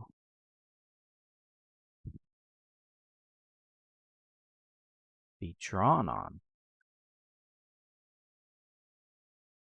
These are set as draw buffers, aka you can draw to multiple of them. You don't have to just output to one. That is something that I will probably show at a later date, that the possibility in a shader. But it's not something I've ever used often. So, yeah. Do with that knowledge what you will. Unbind is pretty easy. You just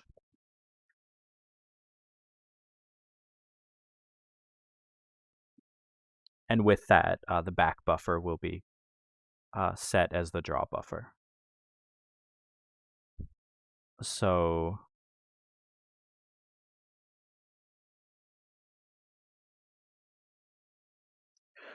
render to full screen quad, we need to make sure to set the viewport first so that it can only see what's in the full screen quad. Bind the frame buffer. Draw a full screen quad. Unbind.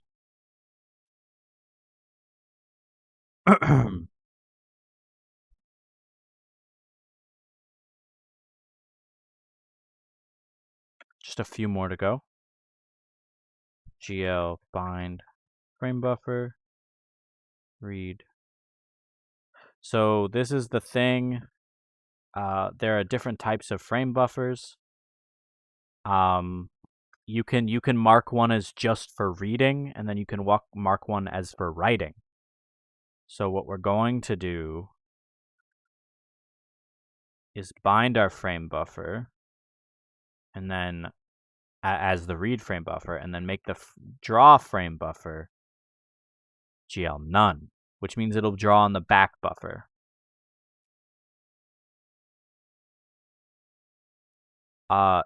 If you're wondering what blit means,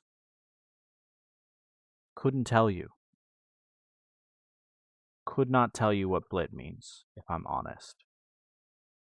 So source 0, so it's 0, 0 in the bottom left corner, and then width. Once I get through all this, I'll go back if you would like. And then width, height, and then GL color buffer bit is what we're drawing to the back buffer, and then obviously GL nearest, because again, it's a texture, we don't care. And then GL bind frame buffer, GL read frame buffer, GL none. Now they're both drawing to the proper one. But I will go back up to anything anyone needs after I finish getting through all of these. Just try to keep writing what we have, just so you can stay caught up, because trust me, you want to for the next few. So this clears the frame buffer, so we bind it.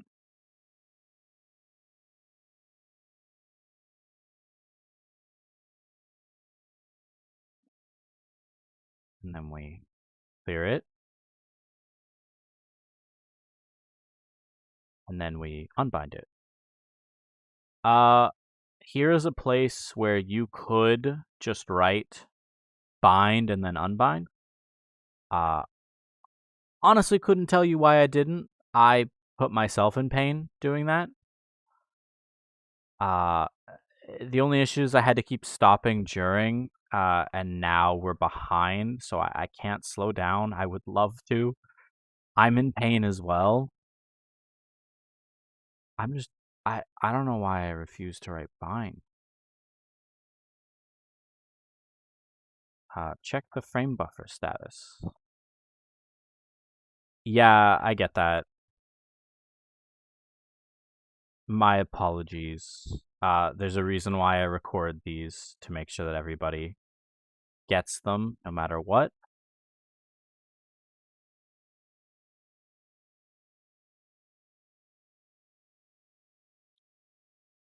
Printf, and then is broken.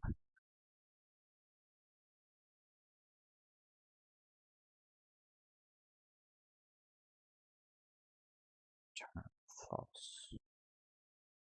And then if it didn't happen, we return true. No, but it happens to everybody. Okay, so this one's gonna be fun. We're gonna manually create a plane.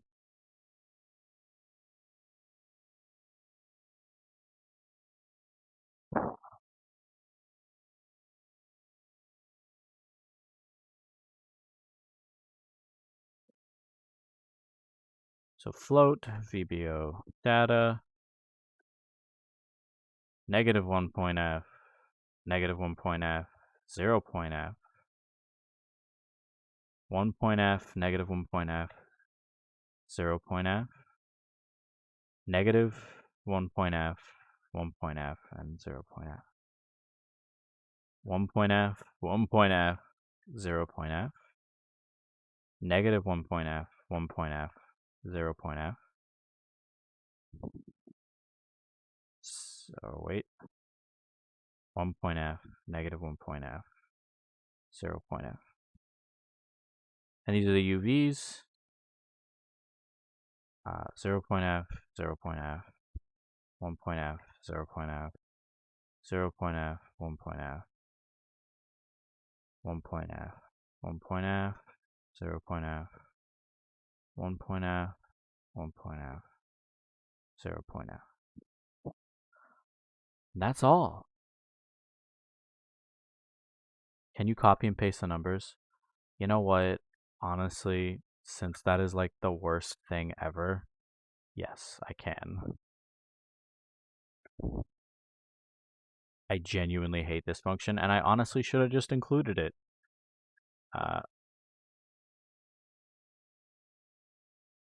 Times 3 size of float. So 6 times 3 times size of float. I genuinely should have just included this one. 6 to data. Yeah. It's a learned skill. Is it a useful one? Honestly, I don't think so.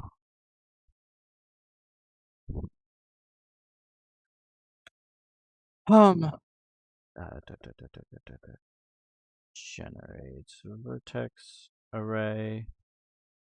Gen vertex arrays.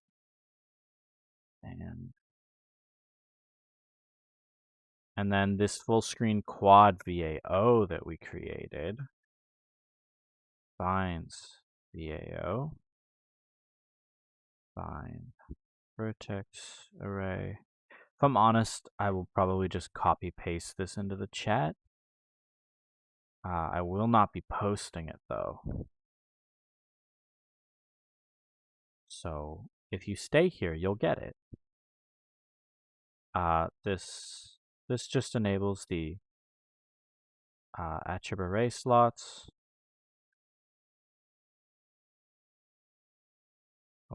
GL enable vertex array 0 vertices enable vertex h. 1 UEs generates video GL gen buffers 1 and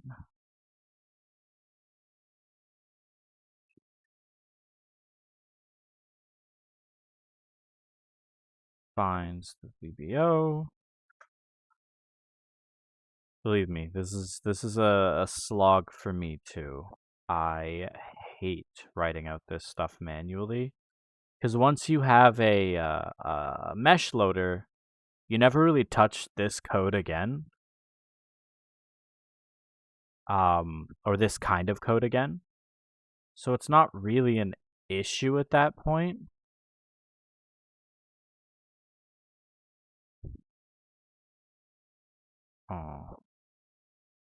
Oh, yeah, I capitalize screen. That makes sense.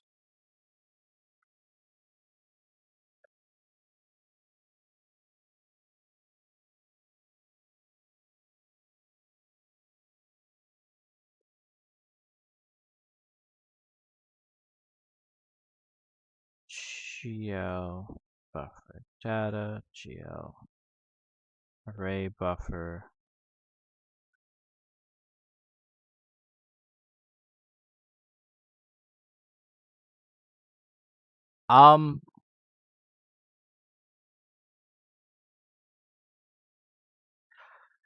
The issue is there is only a certain amount of time that I am, what's the word? Paid for, if that makes sense. And so, otherwise there wouldn't be, if I did, so I did manually create all of these, I did manually make videos for each, what's it called?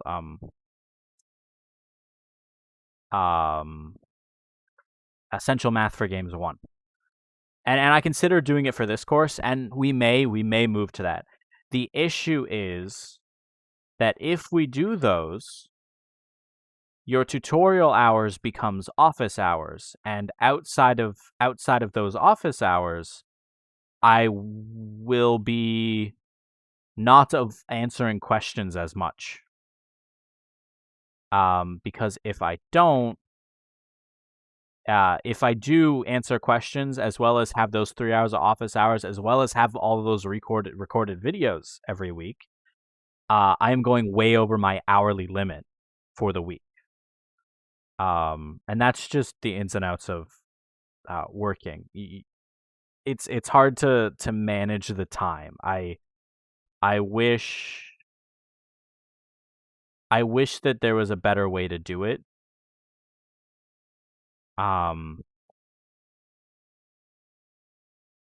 But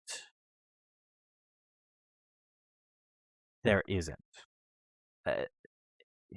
There isn't without also, like, there is, but it's not a better way that doesn't, like, take away from the overall output of being able to help everything, being able to help everyone and answer questions. And because I do my best to answer as many questions in the Discord and answer like any DMs that I get.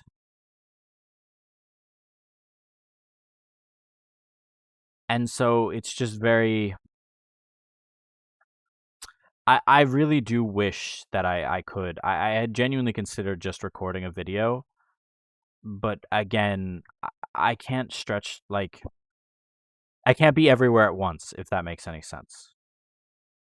It's very hard to stretch yourself, especially with COVID. It is very hard. If you're wondering what this is, by the way, the pragma warning stuff, I'm just forcing it to not care about a warning, because that warning is bad. and annoying, and it doesn't matter because it's just a fact of OpenGL that you have to reinterpret cast like that, and Visual Studio does not like when you reinterpret cast like that. Vertex array, full screen quad VAO, GL draw arrays.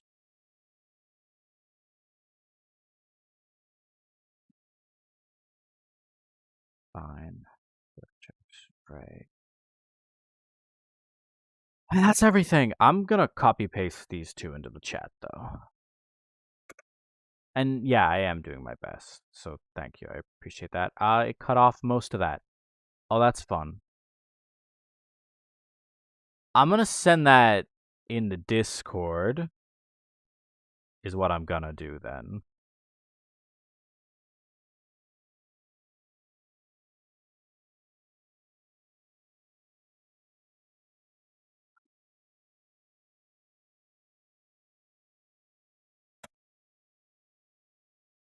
There you go. I sent it in the Discord if you want to just copy paste. The last one's just draw full screen quad. I may talk to Tom about recording videos because I do agree that they're better. The issue is I just need to find the time to record them, and write through them. But again, the videos would end up being faster than the tutorial because the videos wouldn't require that I wouldn't be answering anyone's questions or anything, and I wouldn't be stopping to help people catch up. They could just watch the video before the tutorial. The only issue is the only time that I have to record the video before the tutorial is, I guess, it'd be hard, but I'd have to design the tutorial in like a day or two and then record it on Sunday, have it posted so that we could meet on Friday and talk about it.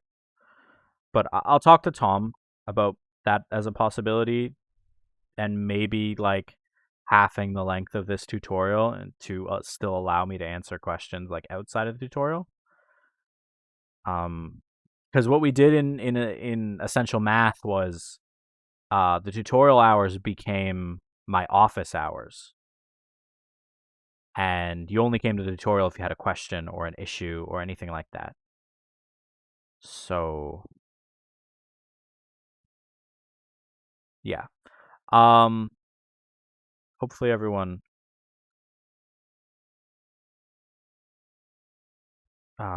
copies that stuff. And yeah. That is actually everything for this file. The only thing that we need to do now, could you go to draw back buffer quickly?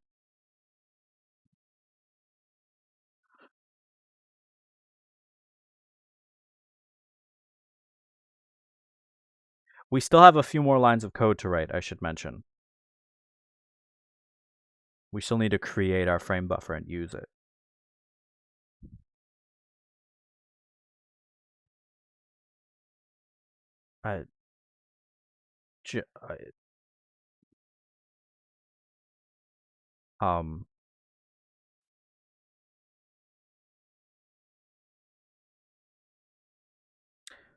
JJ, the bottom is posted in Discord.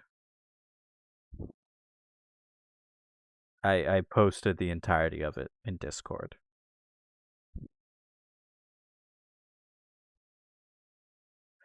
In a moment. I saw your first question, Matthew. Don't worry. Someone else asked for this, though. And so is draw full screen quad. They're both in Discord. Framebuffer unload is literally just this. That's all.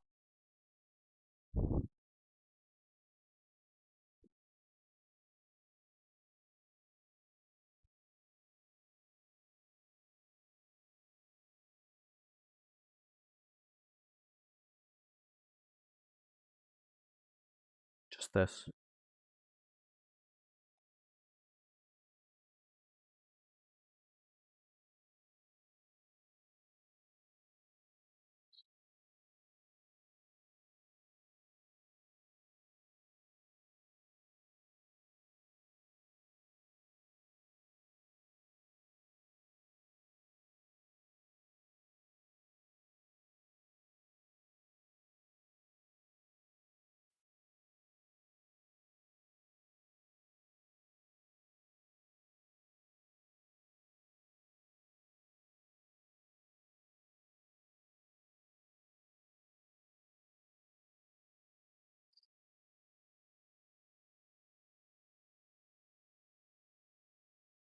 Back to depth target.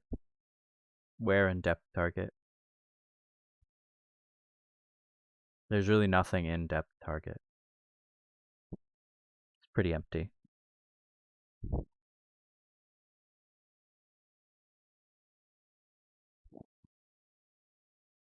Alan, I changed texture 2D.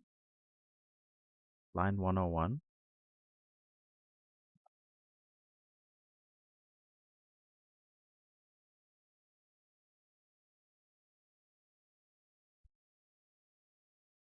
Alright, good, Taylor.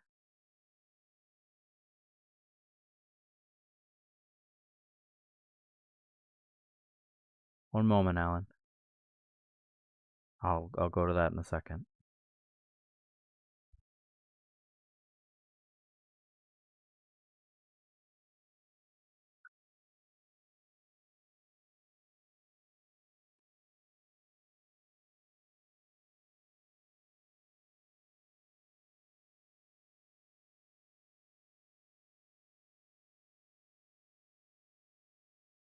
And Matthew, the frame buffer unload definition is just GL delete frame buffers 1 and then link the reference to the FBO and then set init to false. That's all. There's nothing else in it.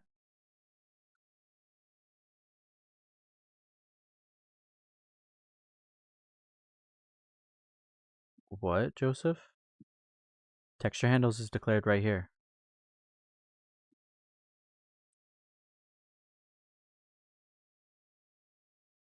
Color buffer. What do you mean color buffer?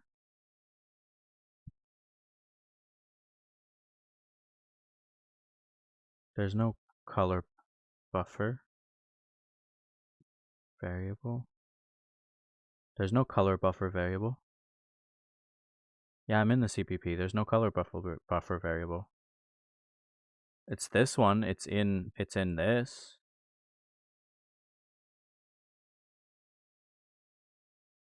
It's a parameter. That's all.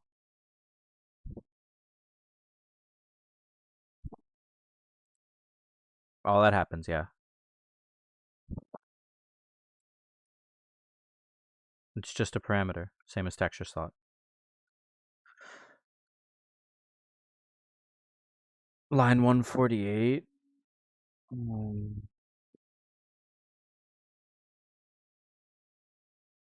Would you spell long, Madden?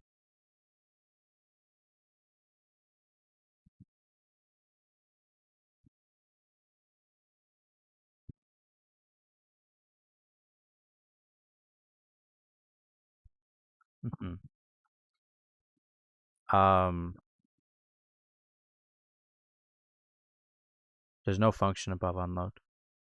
There's the deconstructor. That's not a function though. It's the deconstructor. And all it does is run unload. That's all.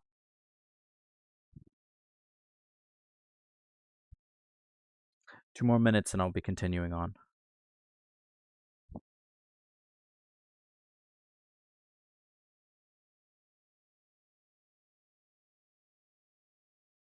I'll do my best to find the timestamps where things are switched up. I'll do my best to find timestamps so you can just skip through the parts where I stop and answer people's questions. I'll do my best, but that also requires me to sift through a 2-hour video. to find them, so that may take a while.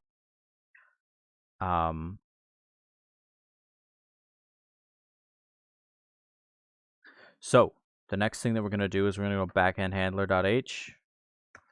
We're literally just going to write include graphics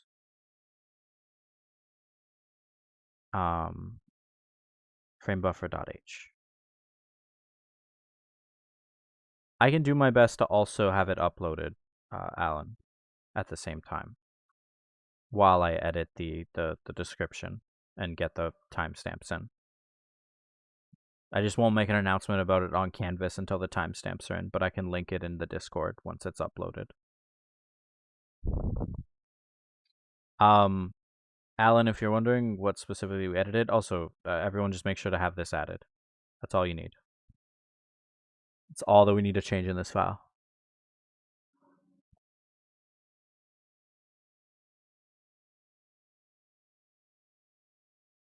But if you're wondering what you missed, Alan, sorry, not source. Go to GraphicsModule, Texture2D.h. All I did was remove the other ones that were here, the other constructors, the ones that said delete. I removed them all. That's all. I removed them and replaced them with this. Removed all 4 of them.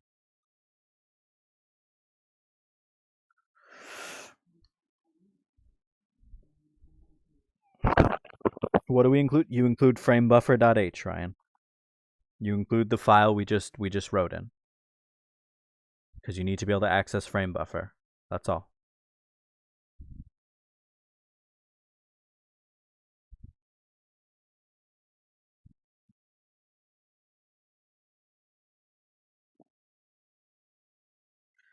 You write graphics, because it's in the graphics folder.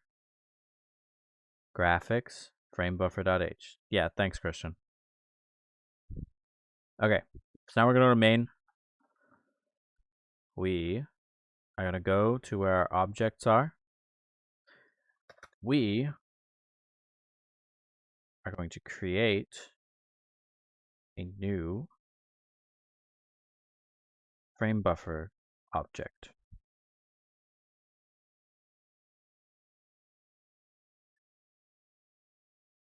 Create entity basic buffer. One important thing about frame buffers is right now there isn't a system in the framework for them, so they won't automatically run. So what we're going to do here is we're just going to make a pointer that will hold a link to Framebuffer that we can access later on because we need it.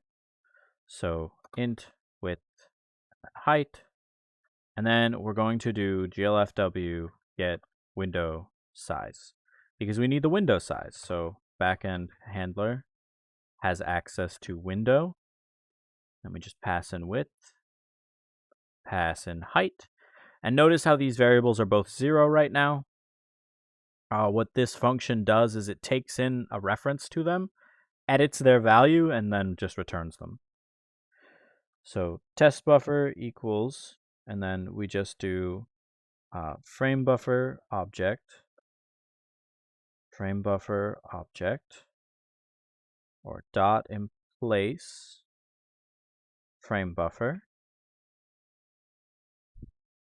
And now it stores a reference to our Framebuffer. And then we can just do test buffer dot add depth target. This is just a test to make sure that everything works. We don't actually need the depth target in this one, or kind of we do, to make sure that things aren't rendering on top of each other. But GLRGBA 8, because we want it to be regular. RGBA 8 is the color format for your window by default, 9 times out of 10. It is the most commonly used one. It is the one that you will use the most with everything. And then you init. That's all. Congratulations, you've created your first frame buffer. Alright. So if everyone's done with this, because we only have a few more minutes left. or another 20, 15 minutes, but I don't want to go for that entire time. Because I'd rather get you guys an hour and a half video where I don't stop at all and instead let you pause it rather than sit here for 3 hours struggling and getting stuck or needing to ask to go back. So I'm going to talk to Tom about that.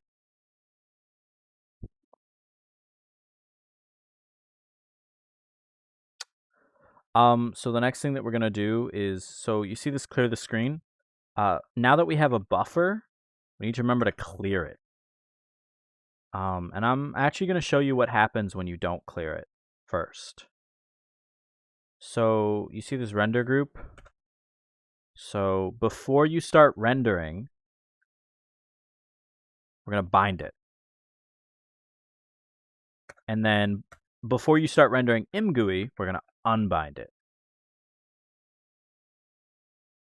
All right. So right above render group, right below render group.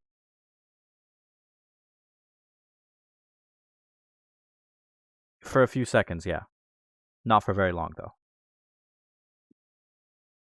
It's just do a regular creating a game object. And then add depth target, add color target, and initialize it. That's all.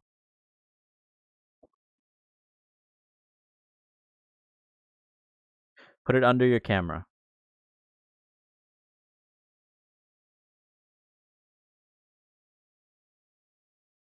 See, that's smart, Noah. I recommend doing that. Recommend everybody do that. That's pretty smart, actually. That's not something I thought of.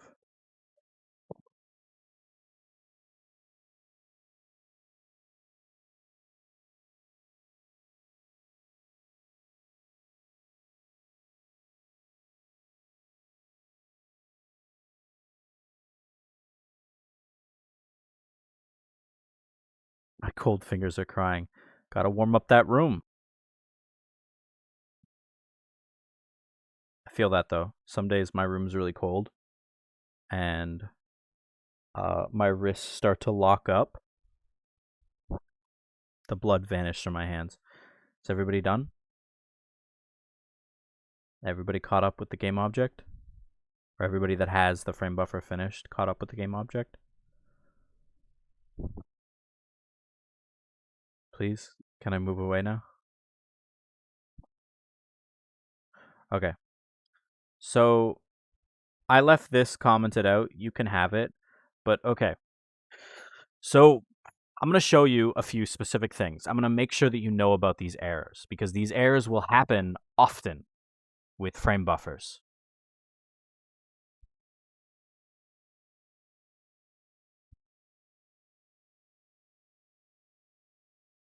There are a few specific errors that I'm going to show you, things that will help you in the future.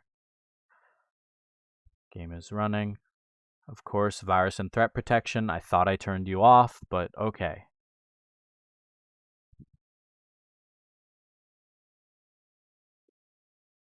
All right, so you notice one thing immediately. All we did, we bound it, rendered all of our objects, and then unbound it, and then rendered ImGUI. So currently we're not doing anything with the data in here. Currently we're not doing anything. So we're going to open up Renderdoc.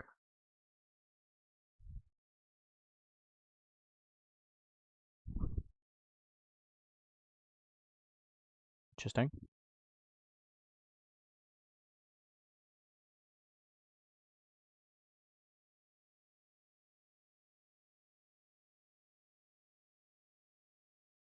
Samples. Oh, no, wait, sorry.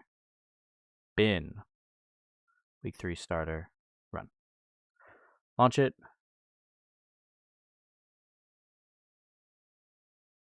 All right. So we're going to F12, get a capture, close it. Now, what you're going to see is very interesting. So you see this? Color pass. And actually, if we go into the mesh viewer and look at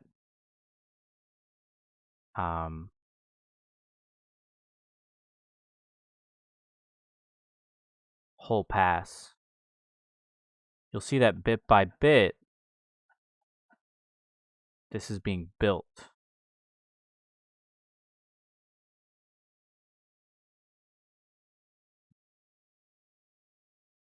See, bit by bit, this area is being built.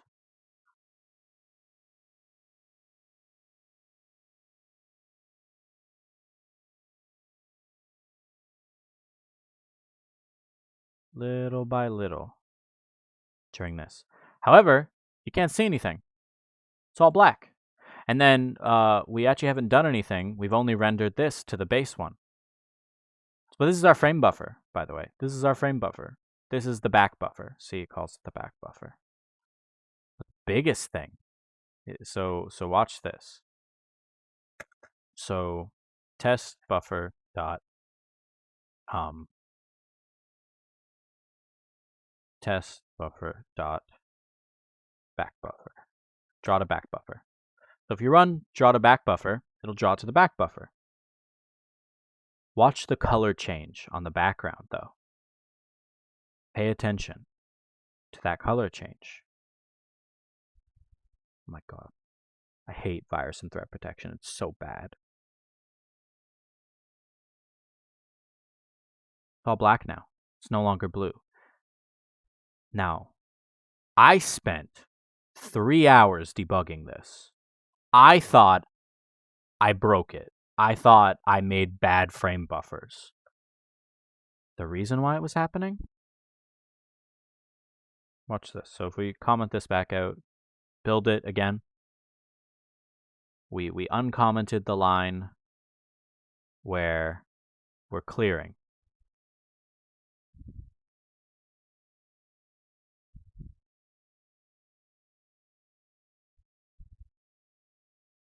We uncommented the test buffer clear.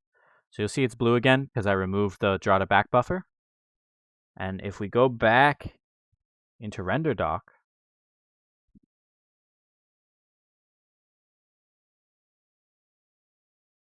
go to launch application.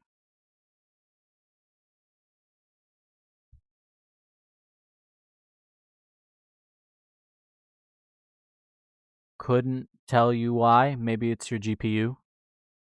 But you shouldn't. Bin, debug, restarter. But now, if we launch,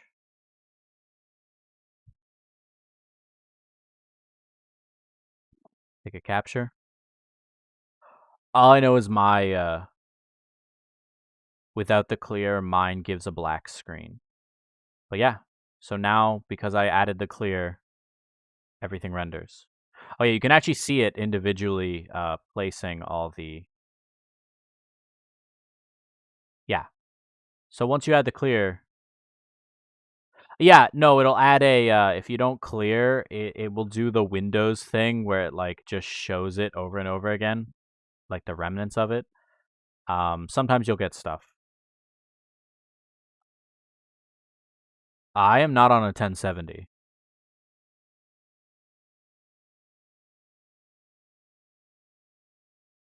I'm on a 2070.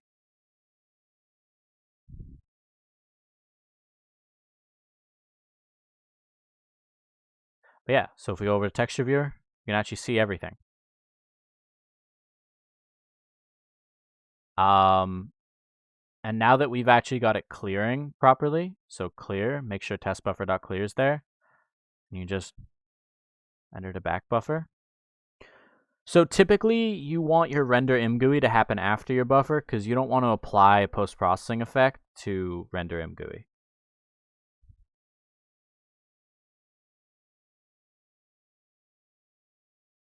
You don't want to apply a post-processing effect to your mGUI. But yeah, now it renders. I accidentally showed something I shouldn't have. But yeah, now that you have clear and draw to back buffer, it's just, no, it's the same thing. Just make the frame buffer the size of the split screen and then set the viewport and then offset the viewport. Yeah, you just need to modify the set viewport function a little. it's pretty simple. We actually had I wrote a system that allowed you to see multiple buffers at once. It means you aren't clearing, Taylor. Like I said, it means you aren't doing test buffer.clear up here. You need to clear the buffer every frame. Otherwise, it'll be black. Yeah, keep the other clears up. The other clear stuff makes so the back buffer's clear. But watch this. I resized the window. Oh no, what happened?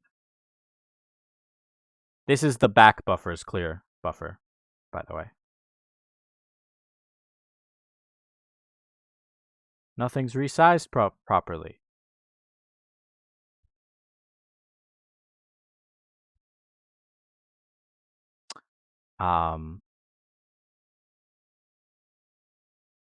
That's because you didn't fix it, Noah.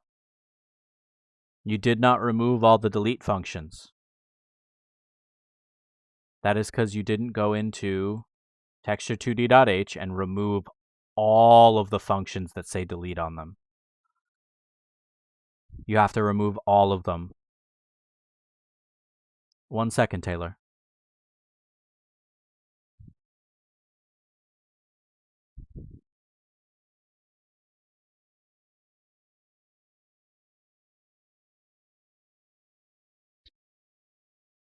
I am assuming that you did something, Taylor, that broke it. I would recommend watching the video and going through everything and making sure that you set everything up right later. But the biggest things that I can tell you to check are check this area right here. This isn't done yet. There's still one more thing to do. We just need to go into BackendHandler.cpp. But Taylor, I recommend checking here. If you don't have a color target, it's going to be black, I believe.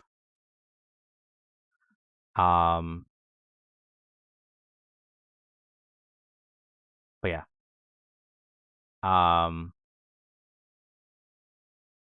If I'm honest with you, Noah, that issue means that you got lost somewhere in the tutorial or wrote something wrong or wrote the wrong variable. Means you're probably going to have to go back through the video. If I'm honest, I'll probably be switching it to Aiden. Did you add draw to back buffer, Aiden?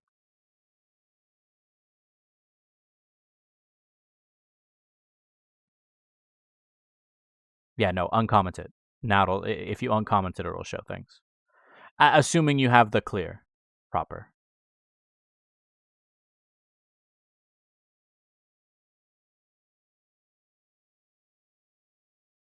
Sorry, Matthew. I've got to finish this next thing.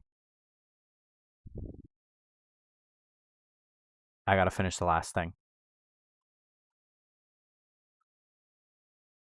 Yeah, I'll do my best to timestamp it. Yet again, I will say that. I will be timestamping it. So the big thing that we need to do here is go into the registry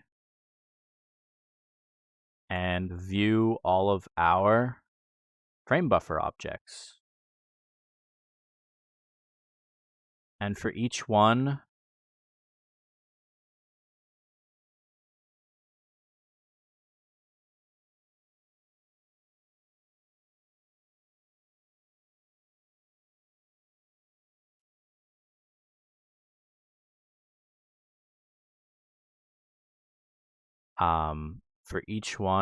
we just want to do buff dot reshape width, height. And that's all. This will automatically resize your frame buffers based on the reshaped window.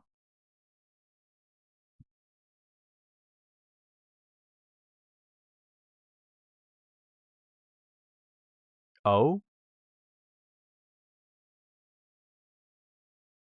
Where did I screw up?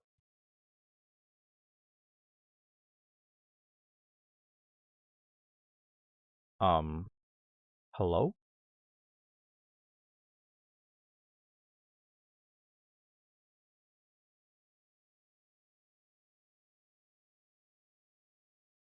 Where did I screw up?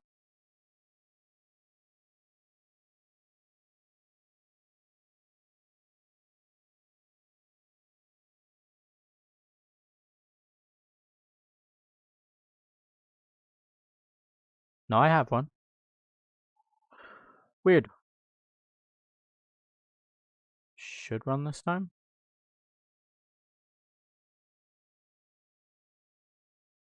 Nothing changed, but okay. Literally nothing changed. Yeah, weird. And now when you resize, it resizes the buffer. Now it's full screen.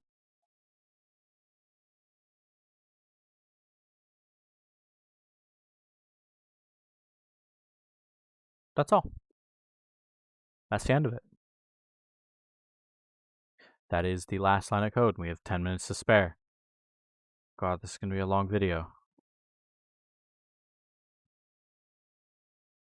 Can you show what you changed in main? Yes.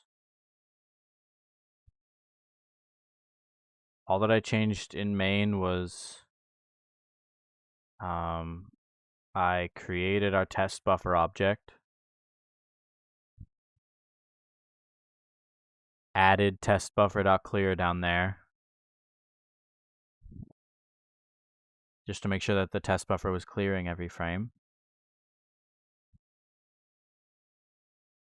Interesting. Don't know how you got negative 20 million FPS. Interesting.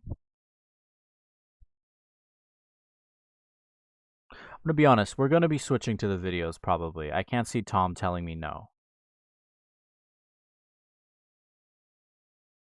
Is there anything else? Well, there's test buffer.clear right here. And then test buffer.bind before rendering.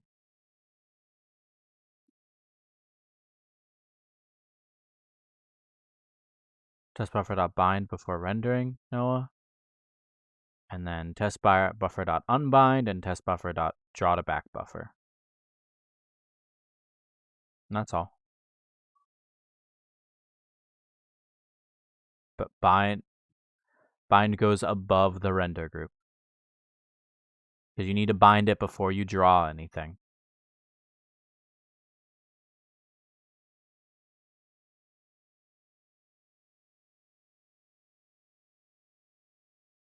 Bind it before you draw anything and then unbind it after. Like draw your scene with it bound, unbind. And then draw to back buffer.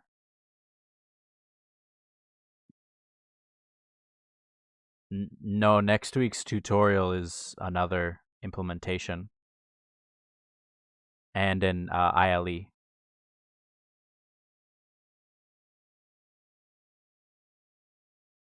There will be no work periods in the tutorials.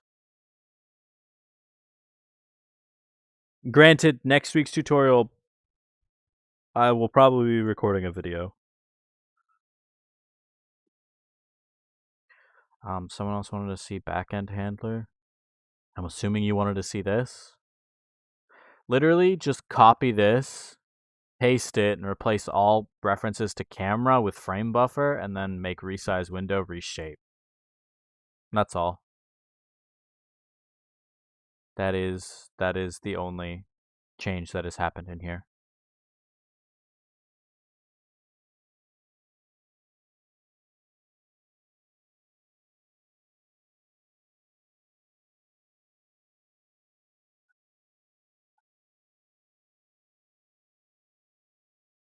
Add color target.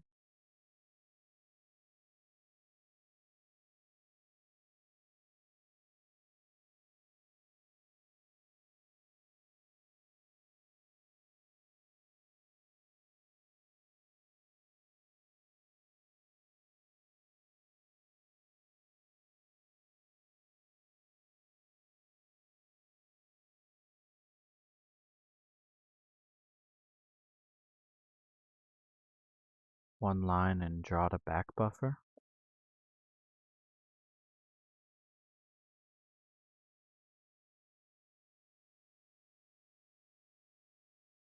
Draw to back buffer.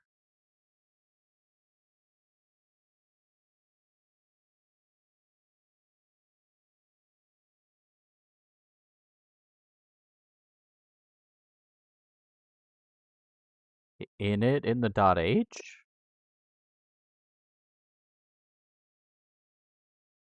Yeah, no, we're done. This is all, Matthew. Yeah, I apologize. Num attachments is just an unsigned int.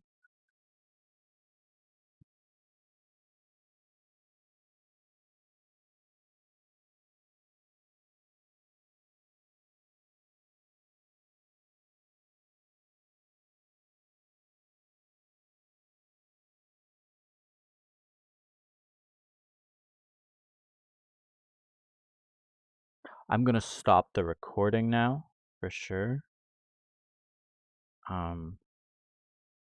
Yeah, next week will probably be an actual recorded video. I'm gonna talk to Tom after this.